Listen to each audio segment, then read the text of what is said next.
The earliest traces of what would eventually become Druidic tradition emerge from the archaeological record of Iron Age Europe like whispers from a distant past. Deep within the ritual deposits of sacred springs, beneath the earthen ramparts of hill forts, and within the carefully arranged stone circles that dot the ancient landscape, we find evidence of sophisticated religious practices that predate any written account of the Druids themselves by centuries. At Gournay-sur-Aronde in northern France, excavations have revealed a rectangular enclosure dating to the 3rd century BC, its boundaries marked by a wooden palisade and containing what appears to be a sacred grove. Within this space, archaeologists discovered thousands of weapons, swords, spearheads, shields, deliberately bent and broken before being deposited in carefully dug pits. These weren't discarded battlefield refuse, but ritual offerings, their destruction ensuring they could serve only the gods. The systematic nature of these deposits, their careful placement, and the evident ceremonial protocols involved suggest the presence of an organised priestly class directing these complex rituals. Similar patterns emerge across the Celtic world. At Ribemont-sur-Ancre, also in northern France, excavations revealed a massive ossuary containing the remains of over 1,000 individuals, their bones arranged in precise geometric patterns. The skulls were separated from the bodies and placed in distinct areas, while long bones were sorted and stacked with mathematical precision. This wasn't random violence, but carefully orchestrated ritual activity requiring extensive anatomical knowledge and religious authority to direct such elaborate post-mortem ceremonies. The sacred springs of Britain and Gaul provide perhaps the most compelling evidence for proto-Druidic practices. At Bath's sacred springs dedicated to the goddess Sulis, thousands of curse tablets written on thin sheets of lead have been recovered from the waters. While many date to the Roman period, the practice itself clearly predates Roman arrival. These defixiones, as scholars term them, required not only literacy but deep knowledge of proper formulaic language to compel divine intervention. The complexity of their legal terminology and religious invocations suggests a learned class of religious specialists who understood both divine law and human jurisprudence. Across the Channel at the source of the Seine, similar deposits reveal the sophistication of pre-Roman Celtic religious practice. Wooden sculptures, anatomical votives representing healed body parts, and bronze figurines were carefully deposited in the sacred waters over centuries. The artistic consistency and religious iconography of these offerings indicate established traditions passed down through generations of religious practitioners who maintained both artistic standards and theological doctrine. The construction of major ritual sites provides additional evidence for organised religious authority in pre-Roman Celtic society. The Heuneberg Hill Fort in southwestern Germany, occupied from the 7th to 5th centuries BC, contained elaborate ritual buildings constructed with Mediterranean architectural techniques. These weren't simple shrines, but sophisticated religious complexes requiring extensive planning, specialised knowledge, and coordinated labour forces. The presence of imported luxury goods within these contexts, Greek pottery, Etruscan bronzes, amber from the Baltic, indicates that religious authority commanded significant economic resources and maintained far-reaching trade networks. The Indo-European heritage underlying Celtic religious traditions provides crucial context for understanding Druidic origins. Comparative mythology reveals striking parallels between Celtic religious concepts and those found across the Indo-European world. The tripartite division of society into priests, warriors, and producers that characterise Celtic culture mirrors similar structures in ancient India, Iran, and Rome. This wasn't coincidental borrowing, but reflected shared ancestral traditions carried by Indo-European speaking peoples as they spread across Eurasia during the 3rd and 2nd millennia BC. The concept of sacred kingship, fundamental to later Celtic political and religious structures, shows clear Indo-European origins. Like their counterparts in Vedic India and ancient Iran, Celtic rulers were expected to maintain cosmic order through proper ritual observance. The king's relationship with the land was conceived in sacred terms. His ritual purity and correct performance of seasonal ceremonies directly affected agricultural fertility and tribal prosperity. This religious dimension of kingship required specialized knowledge of proper protocols, seasonal timing, and ritual procedures that only trained religious specialists could provide. The Indo-European inheritance also included sophisticated concepts of cosmic structure that would later characterize Celtic religious thought. The world tree, connecting the realms of gods, humans, and the dead, appears in Celtic mythology as it does in Germanic, Baltic, and Indo-Iranian traditions. The threefold division of the cosmos, upper world of gods, middle world of humans, and underworld of the dead, provided the basic framework for Celtic religious geography. These weren't simple borrowings, but represented ancient shared concepts that each Indo-European culture developed according to local conditions and historical experiences. The emergence of distinctly Celtic culture across Europe between 1200 and 500 BC created the specific historical context within which Druidic traditions would crystallize. The Hallstatt culture, centered in the salt mining regions of Austria, developed the earliest recognizably Celtic material culture around 800 BC. The wealth generated by salt trade, a commodity essential for food preservation and therefore political power, enabled the development of a warrior aristocracy supported by specialized craftsmen and religious specialists. The Latin culture, emerging around 450 BC, represents the full flowering of Celtic civilization. Named after the ritual site on Lake Neuchâtel in Switzerland, where thousands of weapons and ornaments were deposited in the waters, Latin culture spread rapidly across Europe from Ireland to Turkey. The artistic style that characterizes this period, flowing curvilinear designs, stylized animal forms, complex geometric patterns, wasn't merely decorative but encoded religious symbolism requiring trained specialists to interpret and reproduce correctly. The expansion of Celtic culture wasn't simply military conquest, but involved the spread of religious and legal traditions that required educated specialists to maintain. As Celtic tribes established themselves across Europe, they carried with them not just material culture, but complex bodies of oral tradition, including genealogies, legal precedents, religious formulae, and mythological narratives. The preservation and transmission of this knowledge required dedicated specialists who could memorize vast quantities of information and adapt traditional teachings to local conditions. Linguistic analysis of Celtic languages reveals the antiquity and sophistication of religious terminology that predates written records by centuries. The word Druid itself derives from the Proto-Celtic asterisk Druids, combining asterisk Dru with asterisk wid.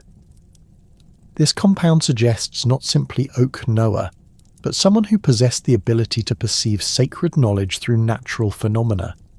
The linguistic construction parallels similar compounds in other Indo-European languages, where religious specialists were defined by their ability to see or know hidden truths. The Celtic term Watis, preserved in Irish faith and Welsh Gwawd, designated a type of religious specialist concerned with prophecy and poetic inspiration. The word shares etymological connections with Latin vetus and Germanic terms for prophetic speech, indicating ancient Indo-European concepts of divinely inspired utterance. The preservation of these terms across geographically separated Celtic languages suggests they represented established religious categories maintained through oral tradition over centuries. Sacred geography terminology reveals sophisticated concepts of ritual space that required specialized knowledge to navigate properly.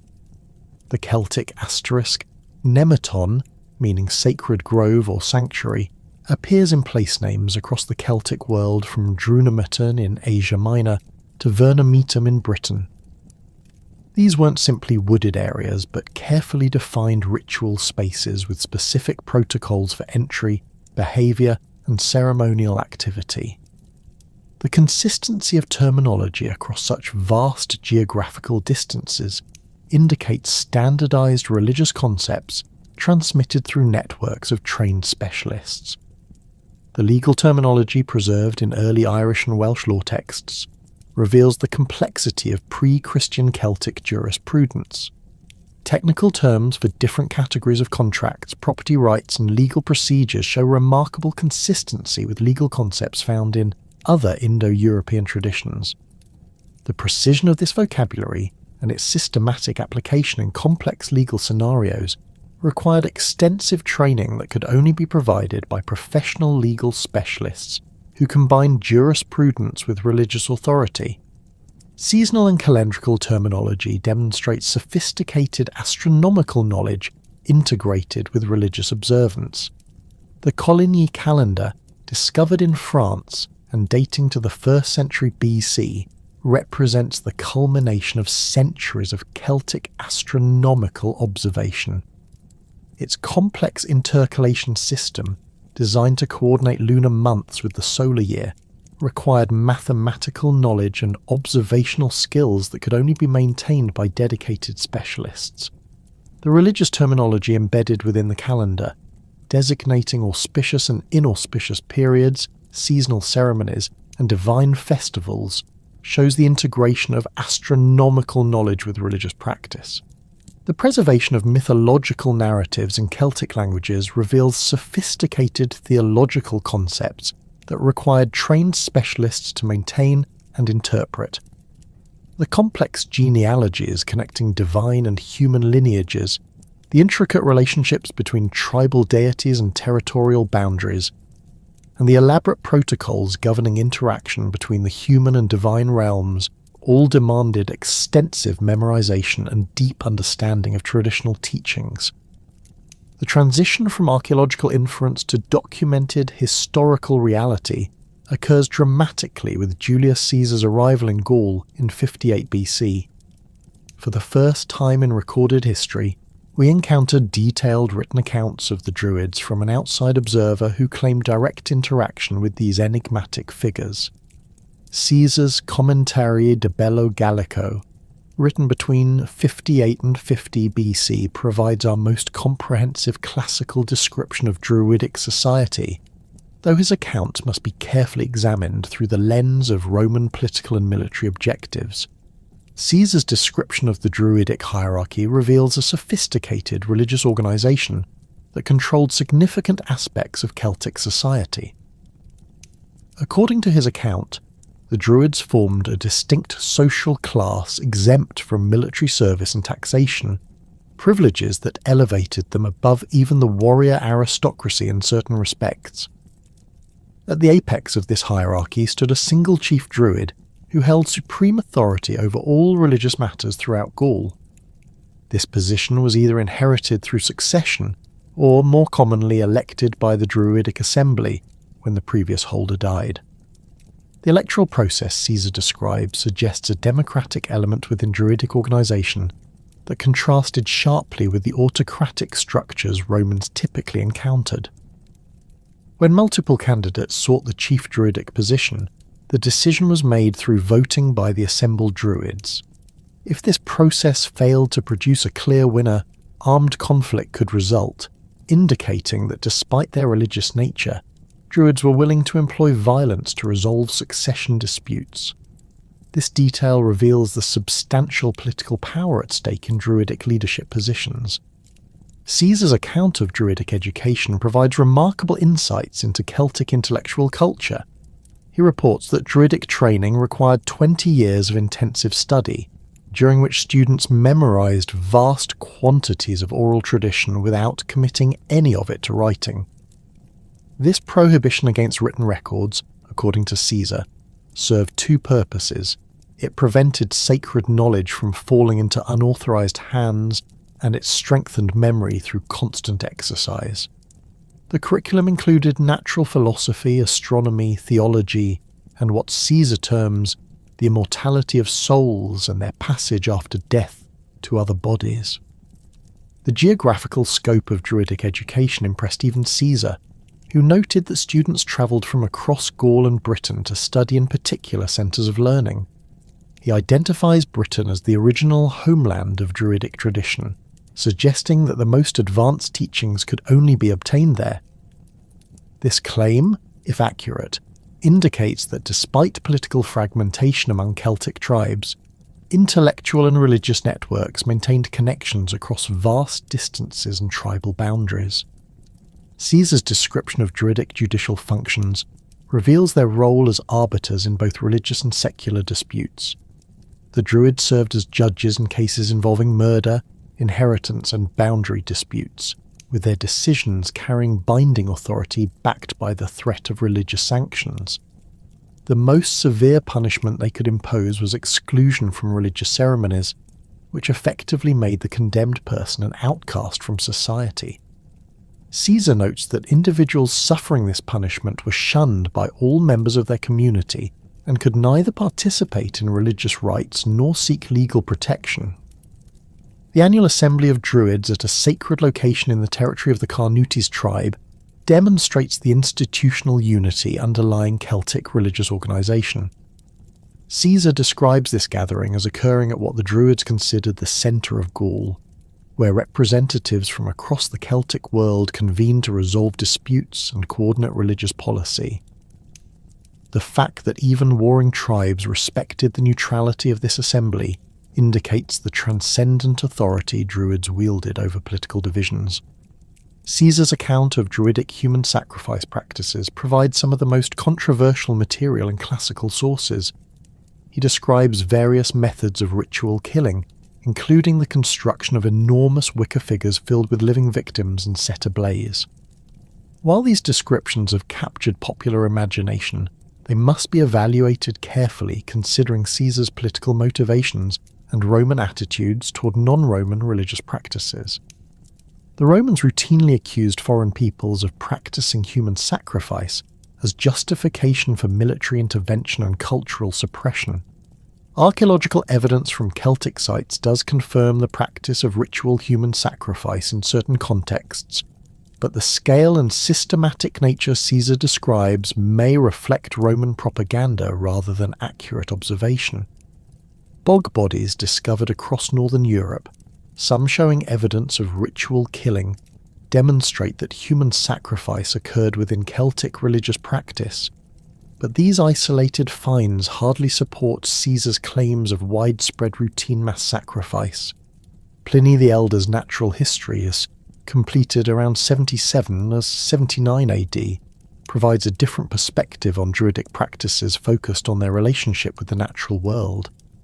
Writing a century after Caesar, Pliny had access to additional sources and could observe the remnants of Druidic tradition that persisted despite Roman suppression efforts. His account emphasizes the botanical and medical knowledge that formed a crucial component of Druidic expertise. Pliny's description of the mistletoe ceremony represents one of the most detailed ritual accounts in classical literature. According to his account, Druids considered mistletoe sacred only when it grew on oak trees, a rare occurrence that made such specimens particularly precious. The harvest ceremony could only be performed on the 6th day of the lunar month, using a golden sickle wielded by a white-robed druid who climbed the tree while other participants waited below with a white cloth to catch the falling plant. The ritual requirements Pliny describes reveal the precision and formality of Druidic ceremonial practice. 2 white bulls were sacrificed during the ceremony, and the harvested mistletoe was distributed among participants who believed it provided protection against poison and enhanced fertility in livestock. The specific timing requirements, the 6th day of the lunar month, demonstrate sophisticated astronomical knowledge integrated with religious observance.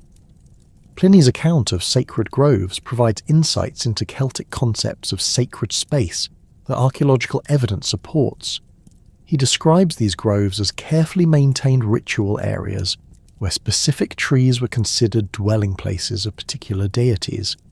The Druids served as guardians of these spaces, ensuring that proper protocols were observed and that unauthorized individuals did not disturb the sacred environment. Archaeological excavations at sites like Gournay-sur-Aronde have confirmed the existence of such carefully defined ritual spaces with evidence of long-term maintenance and repeated ceremonial use. The botanical knowledge Pliny attributes to the Druids reflects genuine expertise in herbal medicine and natural philosophy. His catalogue of plants considered sacred by the Druids includes detailed descriptions of their supposed properties and ritual applications. While some of these claims reflect magical thinking rather than empirical observation, others demonstrate accurate knowledge of plant properties that modern pharmacology has confirmed. The systematic nature of this botanical knowledge suggests formal educational traditions that transmitted detailed information about plant identification, preparation methods, and therapeutic applications. Pliny's account of Druidic astronomy reveals sophisticated observational capabilities that enabled accurate calendar construction and seasonal prediction. He describes Druids as capable of predicting eclipses, calculating optimal times for agricultural activities, and determining auspicious periods for various undertakings. This astronomical knowledge required generations of careful observation and mathematical calculation, supporting Caesar's claims about the lengthy educational requirements for Druidic training. Tacitus provides the most dramatic and politically charged accounts of Druidic activities in his Annals and Agricola, written in the early 2nd century AD. His descriptions focus primarily on the final confrontation between Roman authority and Druidic resistance in Britain, particularly the assault on the island of Mona in 60 AD under the command of Suetonius Paulinus. Tacitus's account of the Mona campaign provides vivid details of the final stronghold of British Druidism. He describes the island as heavily fortified and serving as a refuge for rebels from across Britain who sought sanctuary under Druidic protection. The Roman approach to the island was complicated by the need to transport troops across the treacherous waters of the Menai Strait, where tidal currents and shallow areas made naval operations hazardous. The scene Tacitus paints of the British defence of Mona reveals the psychological impact of Druidic resistance on Roman soldiers. He describes armed warriors interspersed with Druids who raised their hands to heaven while invoking curses upon the Roman forces. Women dressed in funeral garments ran among the defenders like furies, carrying torches and adding to the otherworldly atmosphere that initially paralysed the Roman advance. The Druids themselves appeared in white robes, their appearance and ritual gestures creating such an impression that seasoned Roman veterans hesitated to advance. Tacitus records that Suetonius had to personally exhort his troops to overcome their superstitious fears and advance against what he characterized as a savage superstition. The Roman assault, when it finally came, was devastating. The defenders were overwhelmed, the sacred groves were cut down, and the altars were destroyed.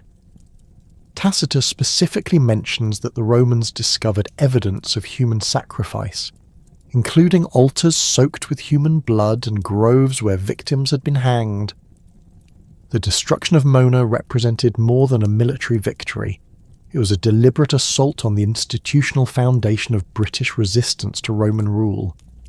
Tacitus makes clear that the Romans understood the Druids' role in coordinating opposition to Roman authority, and that eliminating their power base was essential for consolidating Roman control over Britain. The timing of the attack, occurring simultaneously with Boudicca's rebellion in eastern Britain, demonstrates Roman recognition of the connection between Druidic authority and organised resistance to Roman rule. Tacitus's broader treatment of Druids in his historical works reveals their continued influence even after official suppression. He mentions Druidic involvement in the revolt of Civilis in 69, 70 AD, where Druidic prophecies encouraged Germanic and Gallic tribes to believe that the burning of the capital in Rome signalled the transfer of world dominion to peoples beyond the Alps.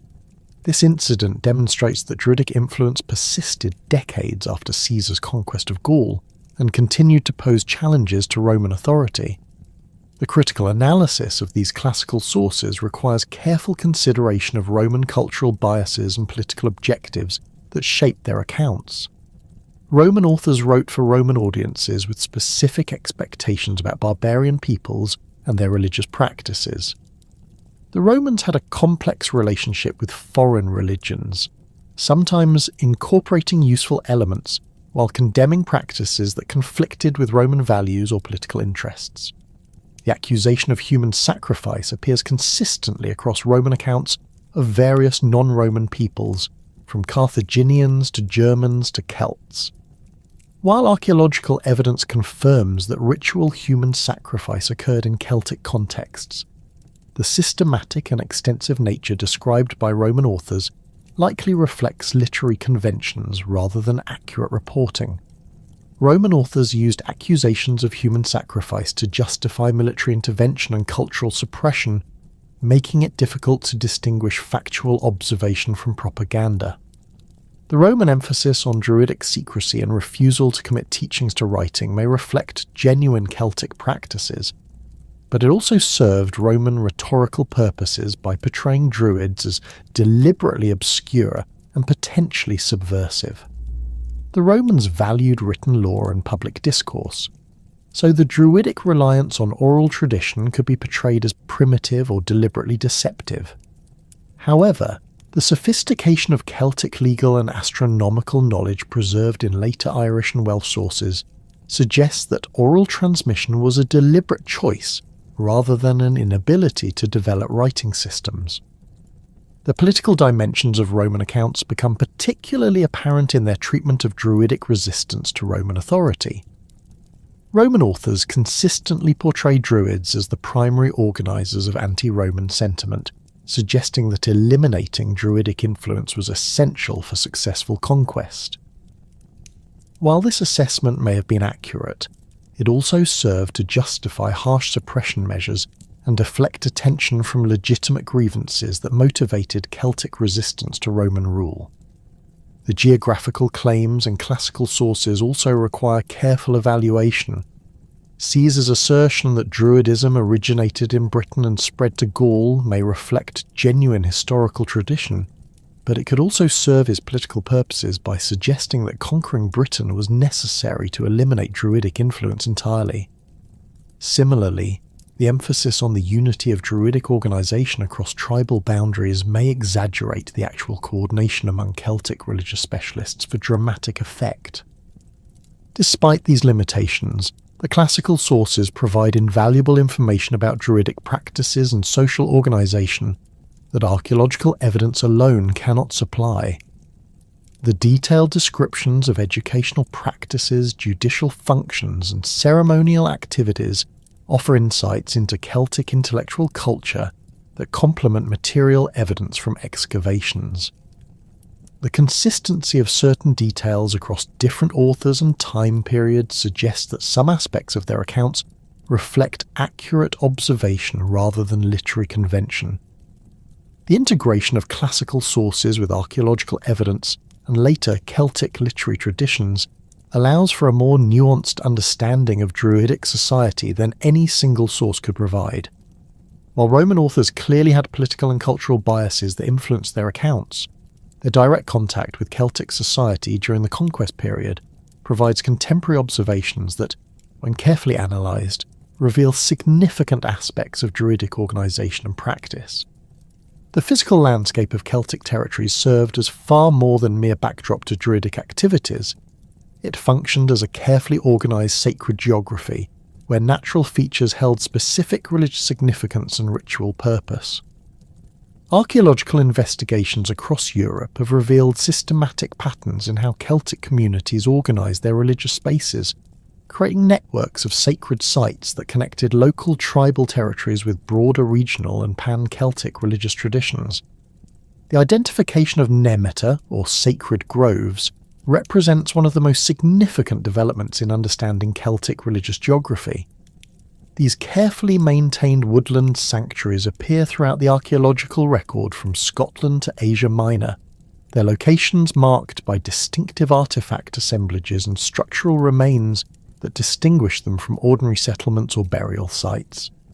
At Gournay-sur-Aronde in northern France, excavations revealed a rectangular enclosure measuring approximately 45 by 38 metres, surrounded by a wooden palisade with a single entrance facing east.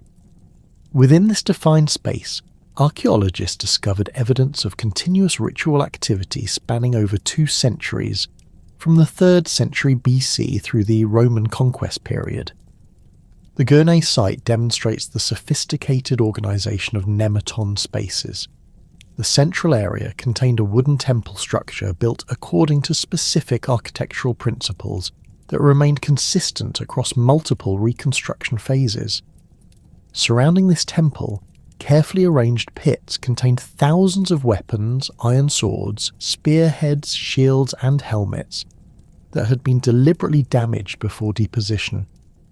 The systematic nature of this destruction, involving specific bending and breaking patterns, indicates established ritual protocols that required specialised knowledge to execute properly.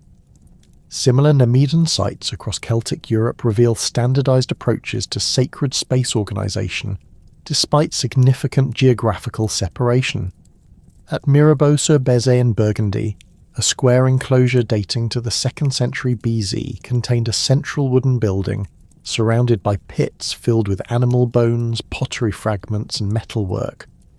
The bone assemblages show evidence of systematic butchering and distribution, suggesting communal feasting activities that required coordination by religious specialists familiar with proper ceremonial procedures. The Ribemont-sur-Ancre site in Picardy provides particularly striking evidence for the scale and complexity of Nemetan activities. This sanctuary, active from the 3rd to 1st centuries BC, contained a massive ossuary where human remains were arranged according to strict anatomical principles. Skulls were separated from postcranial elements and placed in distinct areas, while long bones were sorted by type and stacked in geometric patterns. This systematic organisation of human remains required extensive anatomical knowledge and religious authority to direct such elaborate post-mortem ceremonies. Archaeological investigation of British Nemeta reveals similar organisational principles adapted to local geographical conditions. The Hayling Island Sanctuary in Hampshire, active from the 1st century BC through the Roman period, occupied a hilltop location overlooking the Solent. The site contained a circular wooden temple surrounded by a square enclosure with evidence of metalwork deposition, animal sacrifice, and votive offerings spanning several centuries. The consistency of ritual deposits and architectural features across multiple building phases indicates continuous maintenance by trained religious specialists. Stone circles represent another crucial component of Celtic sacred geography, though their relationship to historical Druidic practices remains complex due to their much earlier construction dates. The majority of British and Irish stone circles were erected during the Neolithic and Bronze Age periods, centuries before the emergence of recognisable Celtic culture. However, archaeological evidence demonstrates continued use and modification of these ancient monuments throughout the Iron Age, suggesting that Druids incorporated pre-existing sacred sites into their religious system. Stonehenge provides the most extensively studied example of this phenomenon. While the monument's primary construction phases date to the 3rd millennium BC, archaeological evidence reveals significant Iron Age activity at the site.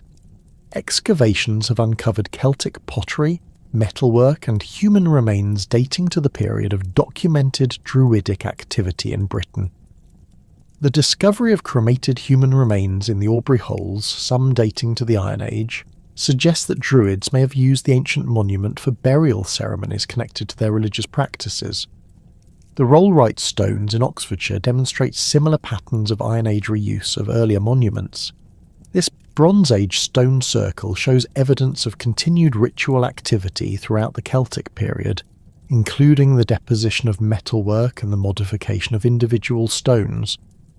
Local place name evidence suggests that the site retained religious significance into the medieval period, indicating continuity of sacred associations across multiple cultural transitions. Burial mounds and barrows throughout Celtic territories reveal sophisticated concepts of landscape organisation that connected the living community with ancestral spirits and territorial boundaries. The Hochdorf burial in southwestern Germany, dating to the 6th century BC, exemplifies the integration of individual burials within broader sacred landscapes. The massive tumulus, measuring over 60 metres in diameter, was positioned to be visible from surrounding settlements and aligned with significant astronomical events. The Vix burial in Burgundy, containing the remains of a high-status woman accompanied by extraordinary grave goods, including a massive bronze crater, demonstrates how elite burials served as focal points for territorial organisation. The burial mound's position commanded extensive views across the surrounding landscape, while its proximity to the Mont-Lassois hill fort suggests integration with political and religious centres of power. Irish passage tombs such as Newgrange, Noath and Douth in the Boyne Valley represent earlier traditions that Celtic communities incorporated into their religious geography. While these monuments date to the Neolithic period, medieval Irish texts describe them as Sid or fairy mounds, associated with the Tuatha de Danann and other supernatural beings. The continued significance of these sites in Irish tradition suggests that Druids maintained connections with ancient sacred places, adapting earlier religious concepts to Celtic theological frameworks. The ritual landscape approach to Celtic sacred geography reveals how individual sites functioned as components of integrated religious systems rather than isolated sanctuaries. In the Trier region of Germany, archaeological survey has identified clusters of Celtic temples, burial mounds and votive deposits, organised according to specific spatial relationships. These site complexes were connected by ancient trackways, facilitated movement between different ritual locations during seasonal ceremonies or religious festivals. Water worship formed a fundamental component of Celtic religious practice, with springs, wells and rivers serving as crucial interfaces between the human and divine realms. The therapeutic springs at Bath, dedicated to the goddess Sulis, provide exceptional evidence for the sophistication of Celtic water cults. The natural hot springs, emerging at a constant temperature of 46 degrees Celsius, were developed into an elaborate sanctuary complex that attracted visitors from across Roman Britain and beyond. Archaeological excavations at Bath have recovered over 12,000 Roman coins thrown into the sacred spring as votive offerings, along with pewter vessels, jewellery and gemstones. Most significantly, the site has yielded approximately 130 curse tablets written on thin lead sheets and deposited in the spring waters. These defixianes, written in Latin but following Celtic legal and religious formulae, demonstrate the persistence of indigenous religious practices within the Roman cultural framework. The curse tablets reveal sophisticated understanding of divine law and proper procedures for seeking supernatural intervention in human disputes. The tablets typically begin with invocations to Sulis Minerva, combining the Celtic goddess with her Roman counterpart, followed by detailed descriptions of alleged crimes and requests for specific punishments. The legal terminology and formulaic language employed in these texts required specialised knowledge that could only be provided by religious specialists familiar with both Celtic and Roman legal traditions. Similar water sanctuaries across Celtic Europe demonstrate the widespread importance of spring and river worship in Celtic religious practice. At the source of the Seine in Burgundy, the sanctuary of Sequana yielded thousands of votive offerings deposited over several centuries. Wooden sculptures representing healed body parts, bronze figurines of pilgrims, and miniature representations of internal organs indicate that the site functioned as a healing sanctuary where visitors sought divine intervention for medical conditions. The Fontes Sequani site reveals the organised nature of Celtic pilgrimage practices. The votive deposits show evidence of systematic production by specialised craftsmen who created standardised offering types for different categories of supplicants. anatomical votives were carved according to established artistic conventions, while bronze figurines followed consistent iconographic patterns that required training to execute properly. This standardization suggests institutional oversight by religious specialists who maintained artistic and theological standards across extended periods. River deposits throughout Celtic territories provide additional evidence for water-focused ritual practices. The Thames in particular has yielded extraordinary quantities of high-status metalwork deposited during the Iron Age period. Weapons, tools, ornaments and cauldrons were thrown into the river at specific locations, often near fords or confluences that held special geographical significance. The concentration of these deposits at particular spots indicates established ritual sites, where ceremonies were conducted according to specific protocols. The Battersea Shield, discovered in the Thames and dating to the 1st century BC, exemplifies the quality of metalwork deposited in river sanctuaries. This bronze shield, decorated with elaborate Latini artistic motifs and originally fitted with glass studs, was clearly a prestige object rather than functional military equipment. Its deposition in the Thames represents a significant sacrifice that required authorization by religious authorities capable of determining appropriate offerings for water deities. Sacred wells throughout the Celtic world demonstrate the persistence of water worship traditions from prehistory through the medieval period. The Caroburg Mithraeum on Hadrian's Wall contained a sacred well where Roman soldiers deposited offerings to Celtic water deities alongside their devotions to Mithras. The site yielded altars dedicated to local nymphs and water spirits, indicating the continuation of indigenous religious practices within Roman military contexts. Irish holy wells preserve extensive evidence for Celtic water worship traditions that survived Christianization. Medieval texts describe elaborate ceremonies conducted at sacred springs, including circuits performed in specific directions, offerings deposited in the water, and healing rituals conducted by specialized practitioners. The persistence of these practices into the modern period suggests deep-rooted traditions that originated in pre-Christian Celtic religious systems. The island of Mona, known today as Anglesey, occupied a position of supreme importance within the sacred geography of Celtic Britain. Classical sources consistently identify Mona as the primary centre of Druidic learning and religious authority, a claim supported by archaeological evidence for intensive ritual activity spanning several centuries. The island's geographical position, separated from mainland Wales by the treacherous waters of the Menai Strait, provided natural protection that enabled the development of major religious institutions without interference from external political authorities. Tacitus's account of the Roman assault on Mona in 60 AD describes the island as heavily fortified and serving as a refuge for rebels from across Britain who sought sanctuary under Druidic protection. The Roman commander Suetonius Paulinus recognized that eliminating Druidic influence required the destruction of their institutional base on Mona, making the island's conquest a strategic priority despite the military challenges involved in mounting an amphibious assault across dangerous tidal waters. Archaeological investigation of Anglesey has revealed extensive evidence for Iron Age religious activity that supports classical claims about the island's significance.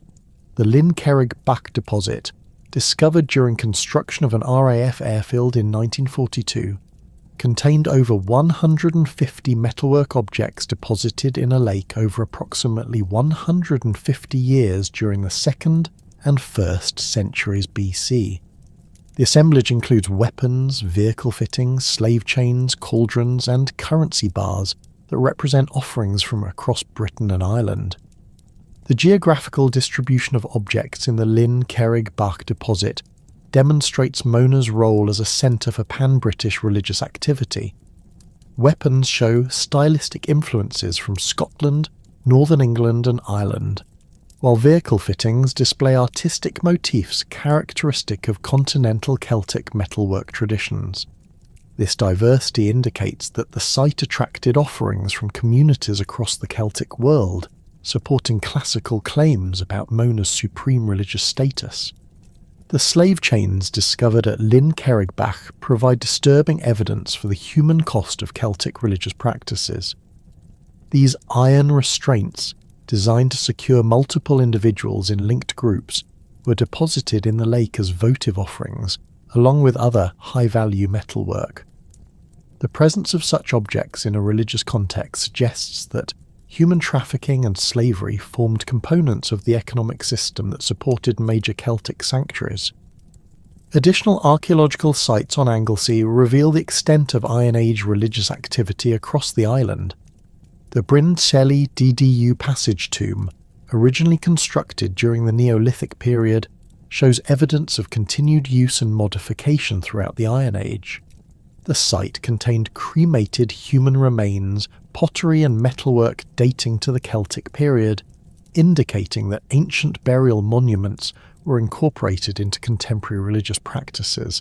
The Din Ligwi Hut group on Anglesey provides evidence for specialised religious communities that may have been associated with Druidic training institutions.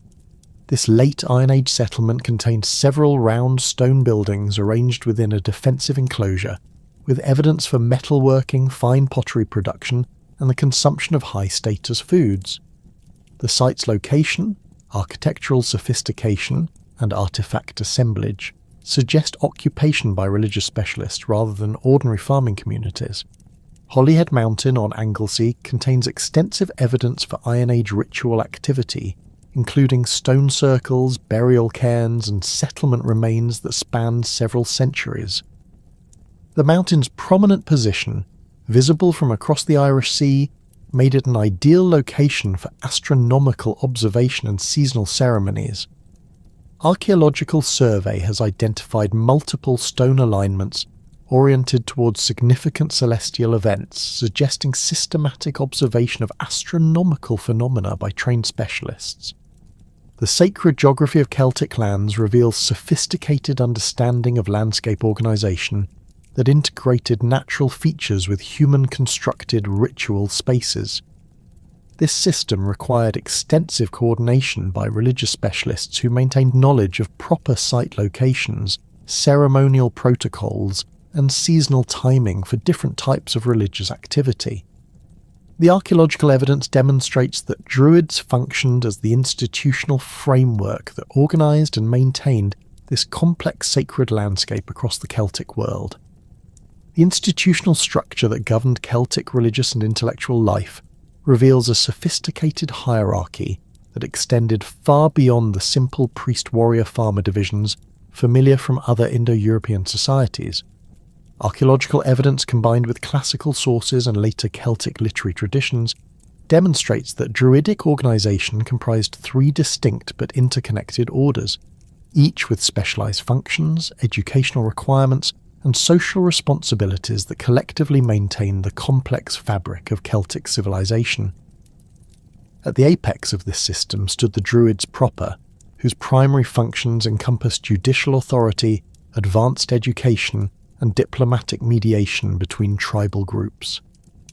These figures wielded extraordinary power within Celtic society, serving as supreme arbiters in legal disputes that range from property boundaries to accusations of murder. Their judicial authority transcended tribal loyalties, enabling them to resolve conflicts between different Celtic communities and maintain legal consistency across geographically dispersed populations. The uniform legal terminology preserved in early Irish and Welsh law texts demonstrates the effectiveness of this system in transmitting complex jurisprudential concepts across vast distances and extended time periods. The educational responsibilities of the Druids proper involved training the next generation of religious specialists in the most advanced aspects of Celtic intellectual tradition. This instruction covered natural philosophy, astronomical observation, theological doctrine, and the intricate legal precedents that governed Celtic society. Students seeking admission to this highest level of Druidic education had typically already completed extensive preliminary training in memorization techniques basic legal principles and fundamental religious concepts. The 20-year educational period Caesar describes likely represents the total duration required to achieve full Druidic status, beginning with elementary instruction and culminating in mastery of the most esoteric teachings. Archaeological evidence from sites like the Hochdorf burial and the Vix tomb reveals the material wealth and social prestige associated with the highest levels of Druidic authority. The grave goods accompanying these elite burials include imported luxury items from across Europe and the Mediterranean, indicating that senior Druids commanded extensive trade networks and accumulated substantial economic resources. The presence of specialized craftwork, including intricate metalwork and exotic materials, suggests that Druidic institutions supported communities of skilled artisans who produced the ceremonial objects required for religious rituals. The second tier of the Druidic hierarchy consisted of the bards, whose specialized functions centered on the preservation and performance of historical narratives, genealogical records, and poetic compositions that encoded legal and religious knowledge within memorable, artistic forms. These figures served as the primary repositories of Celtic cultural memory, maintaining vast collections of oral literature that preserved tribal histories, mythological traditions, and legal precedents spanning multiple generations. Their training emphasized verbal artistry, musical composition, and the complex metrical systems that facilitated accurate memorization of extended narrative sequences. Bardic education involved mastery of multiple poetic forms, each suited to different social occasions and communicative purposes. Praise poetry celebrating the achievements of warriors and rulers required intimate knowledge of military tactics, genealogical connections, and the specific deeds that merited commemoration.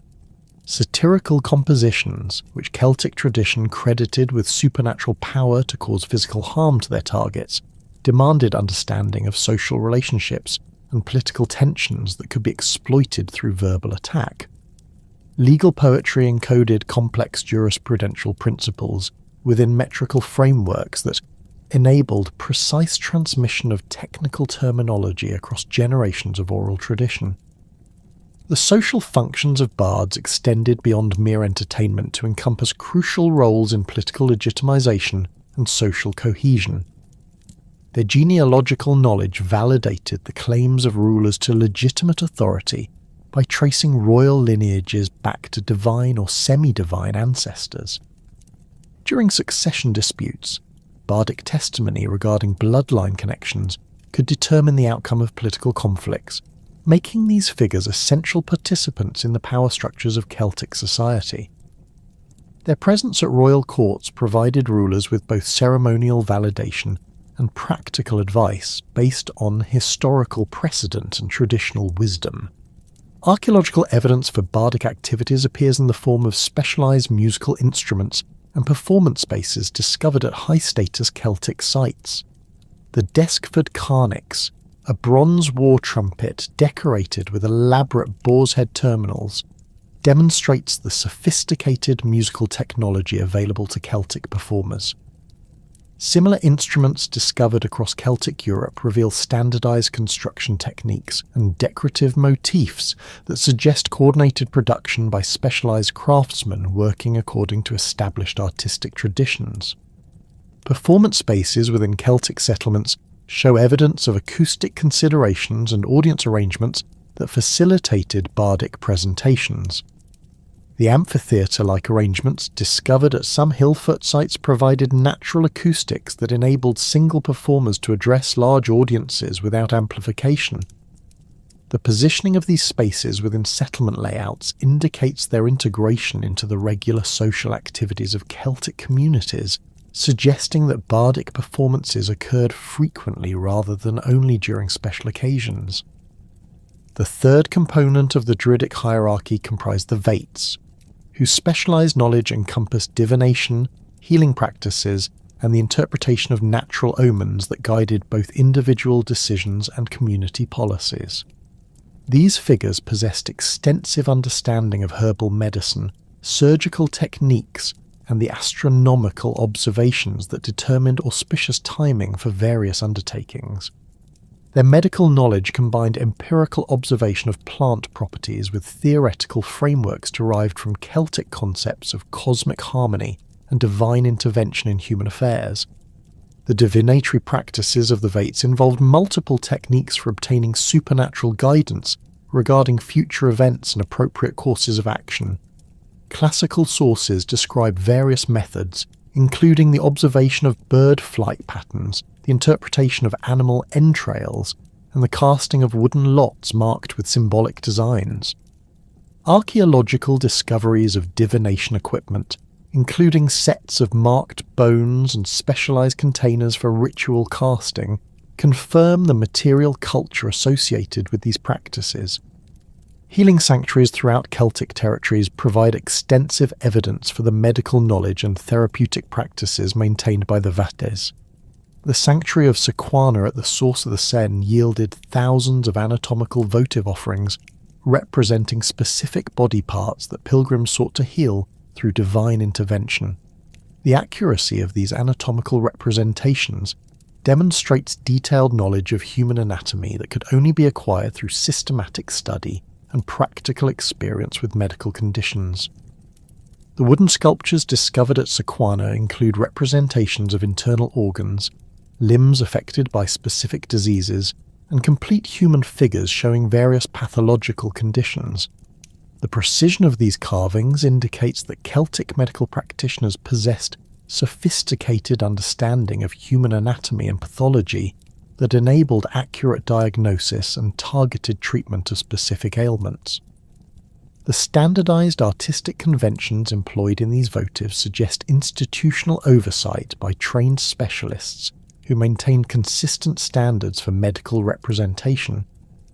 Herbal medicine formed a crucial component of Vatic medical practice, as evidenced by the botanical knowledge preserved in later Celtic literary traditions and confirmed by archaeological discoveries of medicinal plants at religious sites. The systematic organization of this knowledge, including detailed information about plant identification, preparation methods, and therapeutic applications, required extensive training that could only be provided by experienced practitioners familiar with both theoretical principles and practical techniques. The integration of astronomical observation with medical practice reflects the sophisticated theoretical framework underlying Celtic healing traditions. The timing of herbal collection, the scheduling of surgical procedures, and the administration of therapeutic treatments were all coordinated with celestial observations that determined optimal conditions for different medical interventions. This integration of empirical medical knowledge with astronomical timing demonstrates the systematic approach Celtic practitioners brought to healthcare delivery. The educational system that prepared individuals for roles within the Druidic hierarchy represents one of the most remarkable intellectual achievements of ancient European civilization. The 20-year training period Caesar describes involved progressive advancement through increasingly specialized levels of instruction, beginning with basic memorization techniques and fundamental religious concepts before advancing to the most esoteric aspects of Celtic intellectual tradition. This extended educational process produced specialists whose knowledge encompassed law, medicine, astronomy, theology, history, and natural philosophy within integrated theoretical frameworks. The prohibition against written records that Caesar notes served multiple functions within the Druidic educational system. By requiring students to memorize vast quantities of information, rather than relying on written texts, the system strengthened memory capacity and ensured that graduates possessed immediate access to their knowledge without dependence on external resources. The oral transmission of knowledge also maintained strict control over access to specialized information, preventing unauthorized individuals from acquiring religious or legal knowledge that could be misused for personal advantage. The memorization techniques employed in Druidic education involved sophisticated mnemonic systems that encoded complex information within memorable poetic and narrative frameworks. Legal principles were embedded within mythological stories that illustrated their practical application, while astronomical data was preserved within seasonal narratives that connected celestial observations with agricultural activities and religious ceremonies. This integration of practical knowledge with memorable artistic forms enabled accurate transmission of technical information across multiple generations of oral tradition. The geographical scope of Druidic education created intellectual networks that transcended political boundaries and tribal loyalties throughout the Celtic world. Students travelled from distant territories to study at renowned educational centres, creating personal connections that facilitated communication and coordination between geographically separated Celtic communities. These educational networks enabled the maintenance of consistent legal and religious traditions across the vast expanse of Celtic settlement from Ireland to Asia Minor. The curriculum of advanced Druidic education encompassed natural philosophy that addressed fundamental questions about the structure of the universe, the nature of divine powers, and the relationship between human society and cosmic order. This instruction included detailed astronomical observation that enabled accurate calendar construction, eclipse prediction, and the determination of optimal timing for various activities. The mathematical knowledge required for these calculations demonstrates the sophisticated intellectual capabilities developed within Druidic educational institutions. Gender roles within Druidic society present complex patterns that defy simple categorization according to modern expectations about ancient gender restrictions. Classical sources provide limited but significant references to female religious specialists who exercised authority within Celtic religious institutions, while archaeological evidence reveals women occupying high-status positions that may have been connected to religious functions. The integration of this evidence with later Celtic literary traditions suggests that women participated in Druidic activities across multiple levels of the institutional hierarchy. The Vix burial in Burgundy provides the most spectacular archaeological evidence for high-status women in Celtic society who may have held religious authority.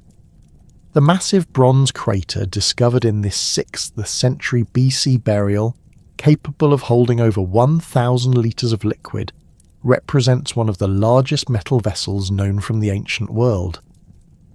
The burial's position commanding extensive territorial views and its proximity to major hill fort complexes suggest that the interred woman wielded significant political and possibly religious authority within her community. Additional female burials throughout Celtic Europe reveal patterns of grave goods and burial treatment that indicate specialized roles possibly connected to religious functions. The Rheinheim burial in Germany contained a woman accompanied by elaborate jewellery, imported luxury goods, and specialized equipment that may have been used for divination or ceremonial purposes. The quality and variety of these grave goods indicate that high-status Celtic women could accumulate substantial wealth and social prestige through their specialized activities. Classical references to female Druids appear in later Roman sources that describe women serving as priestesses, prophets, and advisors to political leaders.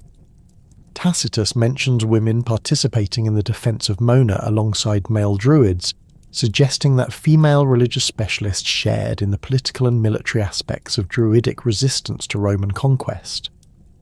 These references, while limited, indicate that women could achieve positions of religious authority that enabled them to participate in the highest levels of Celtic political activity. The archaeological evidence from healing sanctuaries suggests that women may have played particularly important roles as medical practitioners within the Vatic order. The anatomical votives discovered at sites like Sequana include numerous representations of female reproductive organs and conditions specific to women's health, indicating specialized knowledge of gynecological medicine that was likely maintained by female practitioners. The precision and detail of these representations suggests systematic study of women's medical conditions by specialists familiar with female anatomy and reproductive health. Irish literary traditions preserve extensive evidence for female religious specialists who exercised significant authority within pre-Christian Celtic society. The figure of the bandrui, or female druid, appears frequently in medieval Irish texts as a powerful practitioner of magic, prophecy and healing, who could influence the outcomes of battles and political conflicts.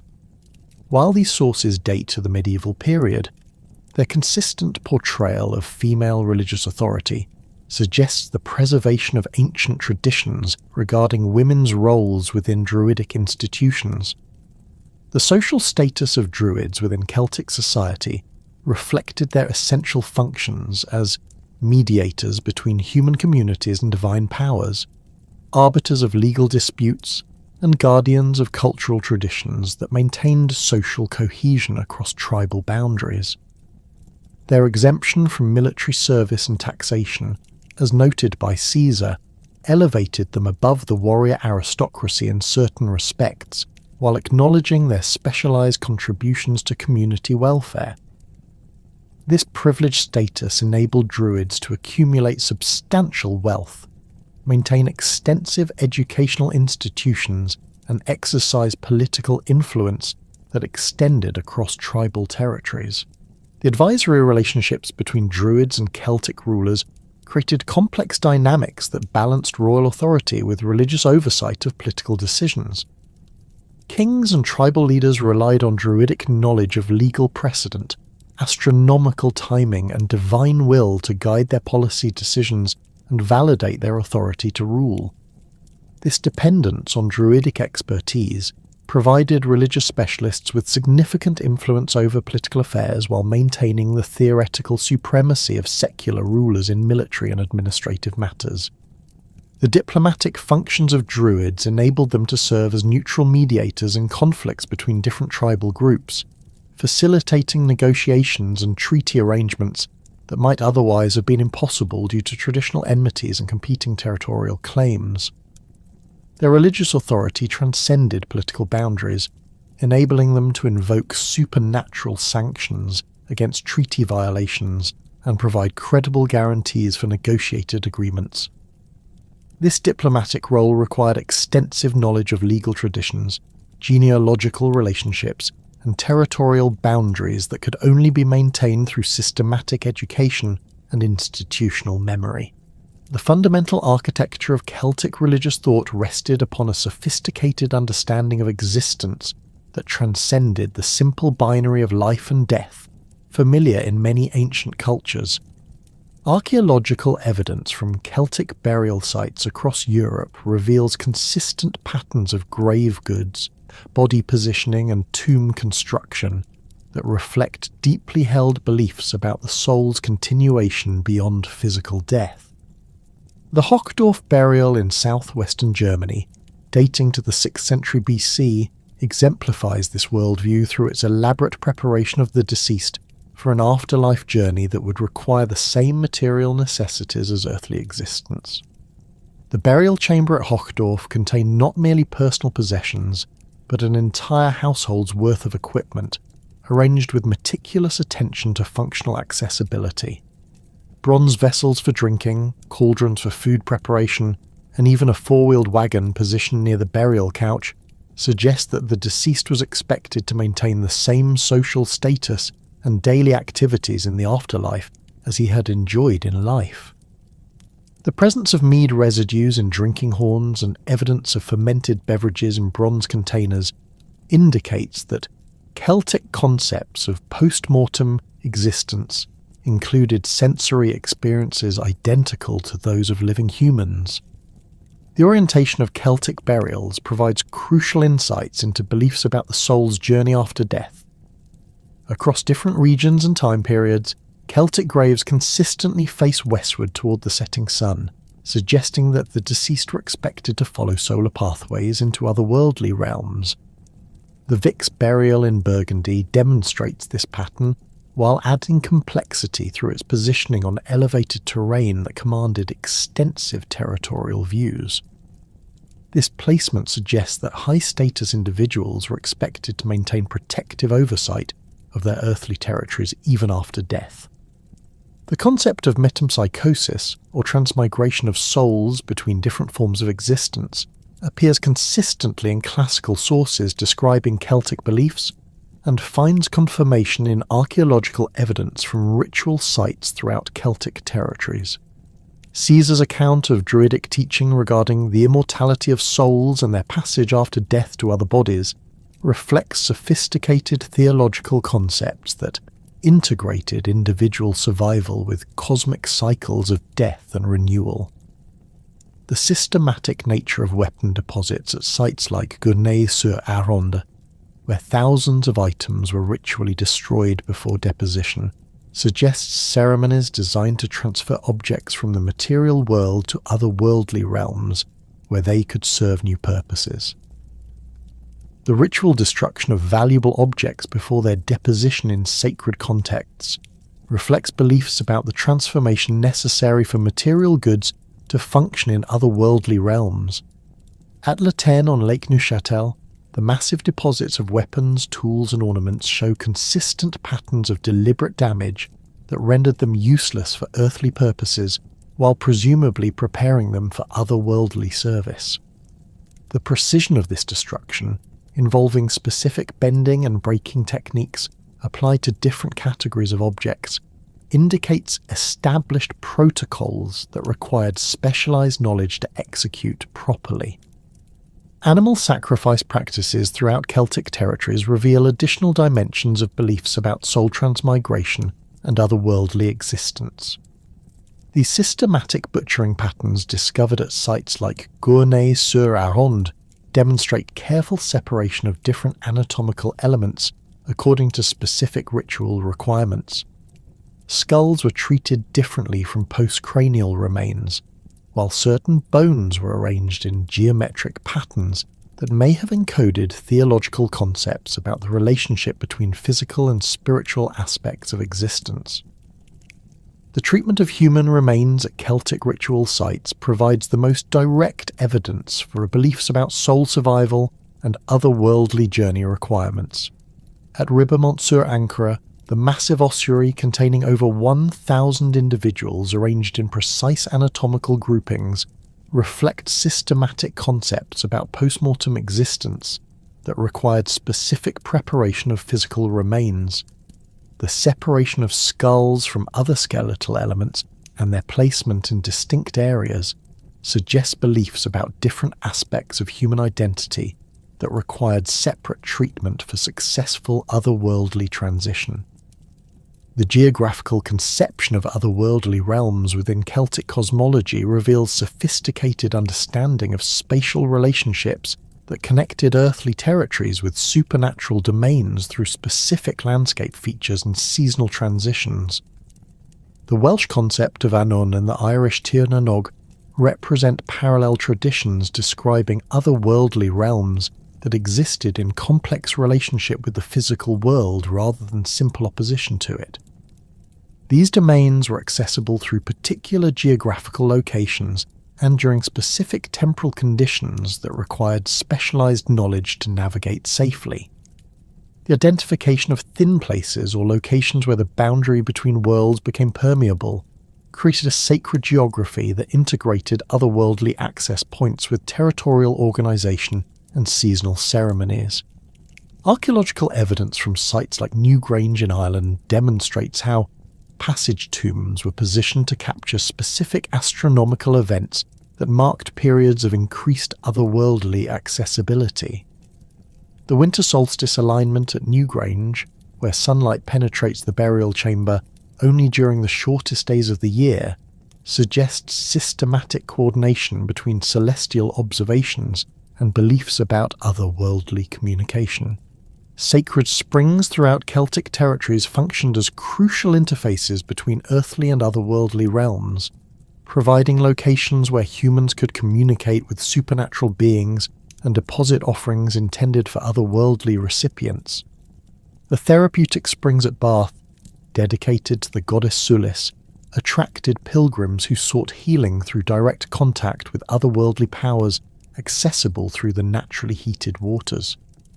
The thousands of curse tablets deposited in the spring reveal sophisticated understanding of legal procedures that operated across worldly boundaries, enabling human supplicants to seek otherworldly intervention in earthly disputes. The seasonal festivals that structured Celtic religious calendars created temporal thin places when otherworldly beings could more easily interact with human communities.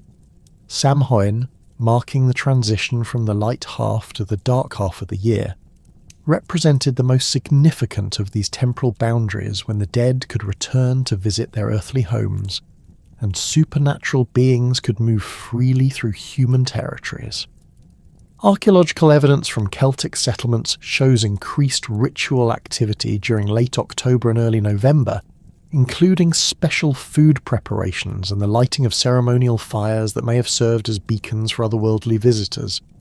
The polytheistic framework of Celtic religion encompassed hundreds of deities whose functions range from universal cosmic principles to highly localized territorial spirits.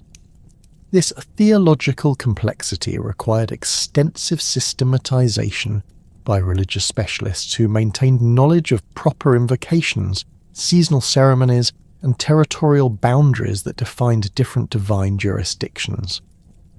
The consistency of certain divine names across geographically separated Celtic regions indicates successful transmission of theological knowledge through networks of trained specialists who coordinated religious practices across tribal boundaries. Cernunnos, the horned god, whose image appears on the Gundestrup cauldron and numerous other Celtic artefacts, represents one of the most widely recognised deities in the Celtic pantheon. His iconography consistently associates him with wild animals, particularly stags, and with symbols of abundance including torques and bags of grain. Archaeological discoveries of Cernunnos imagery from Scotland to Romania demonstrate the geographical extent of his worship while revealing regional variations that reflect local adaptation of universal divine concepts. The Gundestrup cauldron, discovered in a Danish bog but clearly of Celtic manufacture, provides exceptional insight into the complex iconography associated with Cernunnos worship. The deity appears in a cross-legged meditation posture, grasping a torque in one hand and a ram-headed serpent in the other, surrounded by various animals including stags, boars and bulls. This imagery suggests concepts of divine lordship over the natural world that required human intermediaries to maintain proper relationships between human communities and wild animal populations. Regional variations in Cernunnos imagery reveal how universal divine concepts were adapted to local, geographical and cultural conditions. In Britain, the deity often appears associated with coins and symbols of material prosperity, reflecting the economic concerns of communities engaged in extensive trade networks. Continental examples more frequently emphasize his connection to forest environments and wild animal populations, suggesting adaptation to different ecological contexts and subsistence strategies. Brigid represents another major Celtic deity whose worship extended across the entire Celtic world while maintaining consistent associations with craftsmanship, healing, and poetic inspiration. Archaeological evidence for Brigid worship appears in the form of specialized workshops, healing sanctuaries, and educational centers that may have been dedicated to her patronage. The goddess's triple nature, encompassing smithcraft, healing, and poetry, reflects the integration of practical skills with supernatural inspiration that characterized Celtic approaches to specialized knowledge. The sanctuary of Brigid at Kildare in Ireland provides exceptional evidence for the institutional structures associated with major Celtic deities. Medieval sources describe an eternal flame maintained by a community of religious specialists who preserved ancient ceremonial traditions through the Christian period. Archaeological investigation of the site has revealed evidence for continuous religious activity spanning over a millennium, including metalworking facilities, healing springs, and educational buildings that supported communities of specialized practitioners. Metalworking sites throughout Celtic territories show consistent associations with religious activity that suggests divine patronage of craftwork requiring specialized knowledge and supernatural inspiration. The Latin artistic style that characterizes Celtic metalwork demonstrates sophisticated understanding of geometric principles, symbolic systems, and technical procedures that required extensive training to master. The consistency of artistic motifs across vast geographical distances indicates institutional oversight by religious specialists who maintain standards for sacred art production. Lugh, the multi-skilled deity associated with craftsmanship, warfare, and kingship, appears throughout Celtic territories in various forms that reflect his role as patron of specialized knowledge and political authority. The festival of Lugnasad, celebrated on August 1st, marked the beginning of harvest season with ceremonies that combined agricultural thanksgiving with demonstrations of craftsmanship and athletic competition. Archaeological evidence from hilltop sites across Celtic Europe reveals increased activity during late summer that may reflect Lugnasad celebrations requiring coordination by religious specialists. The Coligny calendar, discovered in France and dating to the 1st century BC, provides exceptional evidence for the astronomical knowledge required to coordinate seasonal festivals with celestial observations. This bronze tablet contains a complex lunar-solar calendar system that synchronized lunar months with the solar year through sophisticated intercalation procedures. The technical terminology employed in the calendar demonstrates systematic astronomical observation that could only be maintained by trained specialists familiar with mathematical calculation and long-term celestial cycles. Regional deities throughout Celtic territories reflect the localized nature of much Celtic religious practice, while demonstrating how universal divine concepts were adapted to specific geographical and cultural contexts. The goddess Sequana, associated with the source of the Seine River, attracted pilgrims from across Gaul who sought healing through contact with her sacred waters.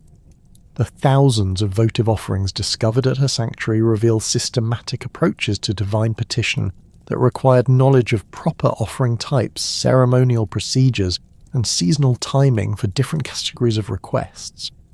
Territorial deities associated with specific landscapes, rivers, and tribal boundaries required specialized knowledge of local traditions, genealogical connections, and historical precedents that validated divine claims to particular geographical areas. The integration of these local traditions with broader Celtic theological frameworks demanded extensive coordination by religious specialists who could maintain consistency between universal principles and regional variations in divine worship. The sacred calendar that structured Celtic religious observances reveals sophisticated integration of astronomical observation with agricultural cycles and theological concepts about seasonal transitions between different cosmic conditions. The four major festivals of Samhain, Imbolc, Beltane, and Lugnasad divided the year into quarters that corresponded to crucial transitions in both agricultural and pastoral activities. These celebrations required extensive preparation, including special food production, ceremonial equipment preparation, and coordination of community participation that could only be managed by trained specialists. Samhain, celebrated on October 31st and November 1st, mark the most significant transition in the Celtic year, when the boundary between worlds became most permeable and the dead could return to visit their earthly homes. Archaeological evidence from Celtic settlements shows increased ritual activity during this period, including the preparation of special foods, the lighting of ceremonial fires, and the performance of divination ceremonies designed to obtain supernatural guidance for the coming dark season. The astronomical alignments discovered at Celtic ritual sites demonstrate systematic observation of celestial events that enabled accurate timing of seasonal festivals and coordination of religious activities across geographically separated communities. Stone circles throughout Britain and Ireland show consistent orientations towards significant solar and lunar events, including solstices, equinoxes, and major lunar standstills that occur at 18.6-year intervals. The precision of these alignments required generations of careful observation and mathematical calculation that could only be maintained by dedicated specialists.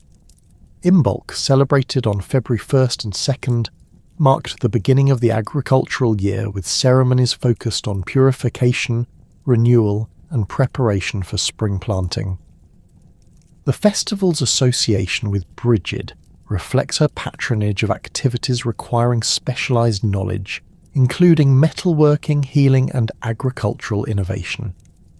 Archaeological evidence from Celtic farmsteads shows increased activity during early February that may reflect Imbolc preparations requiring coordination between agricultural and religious specialists.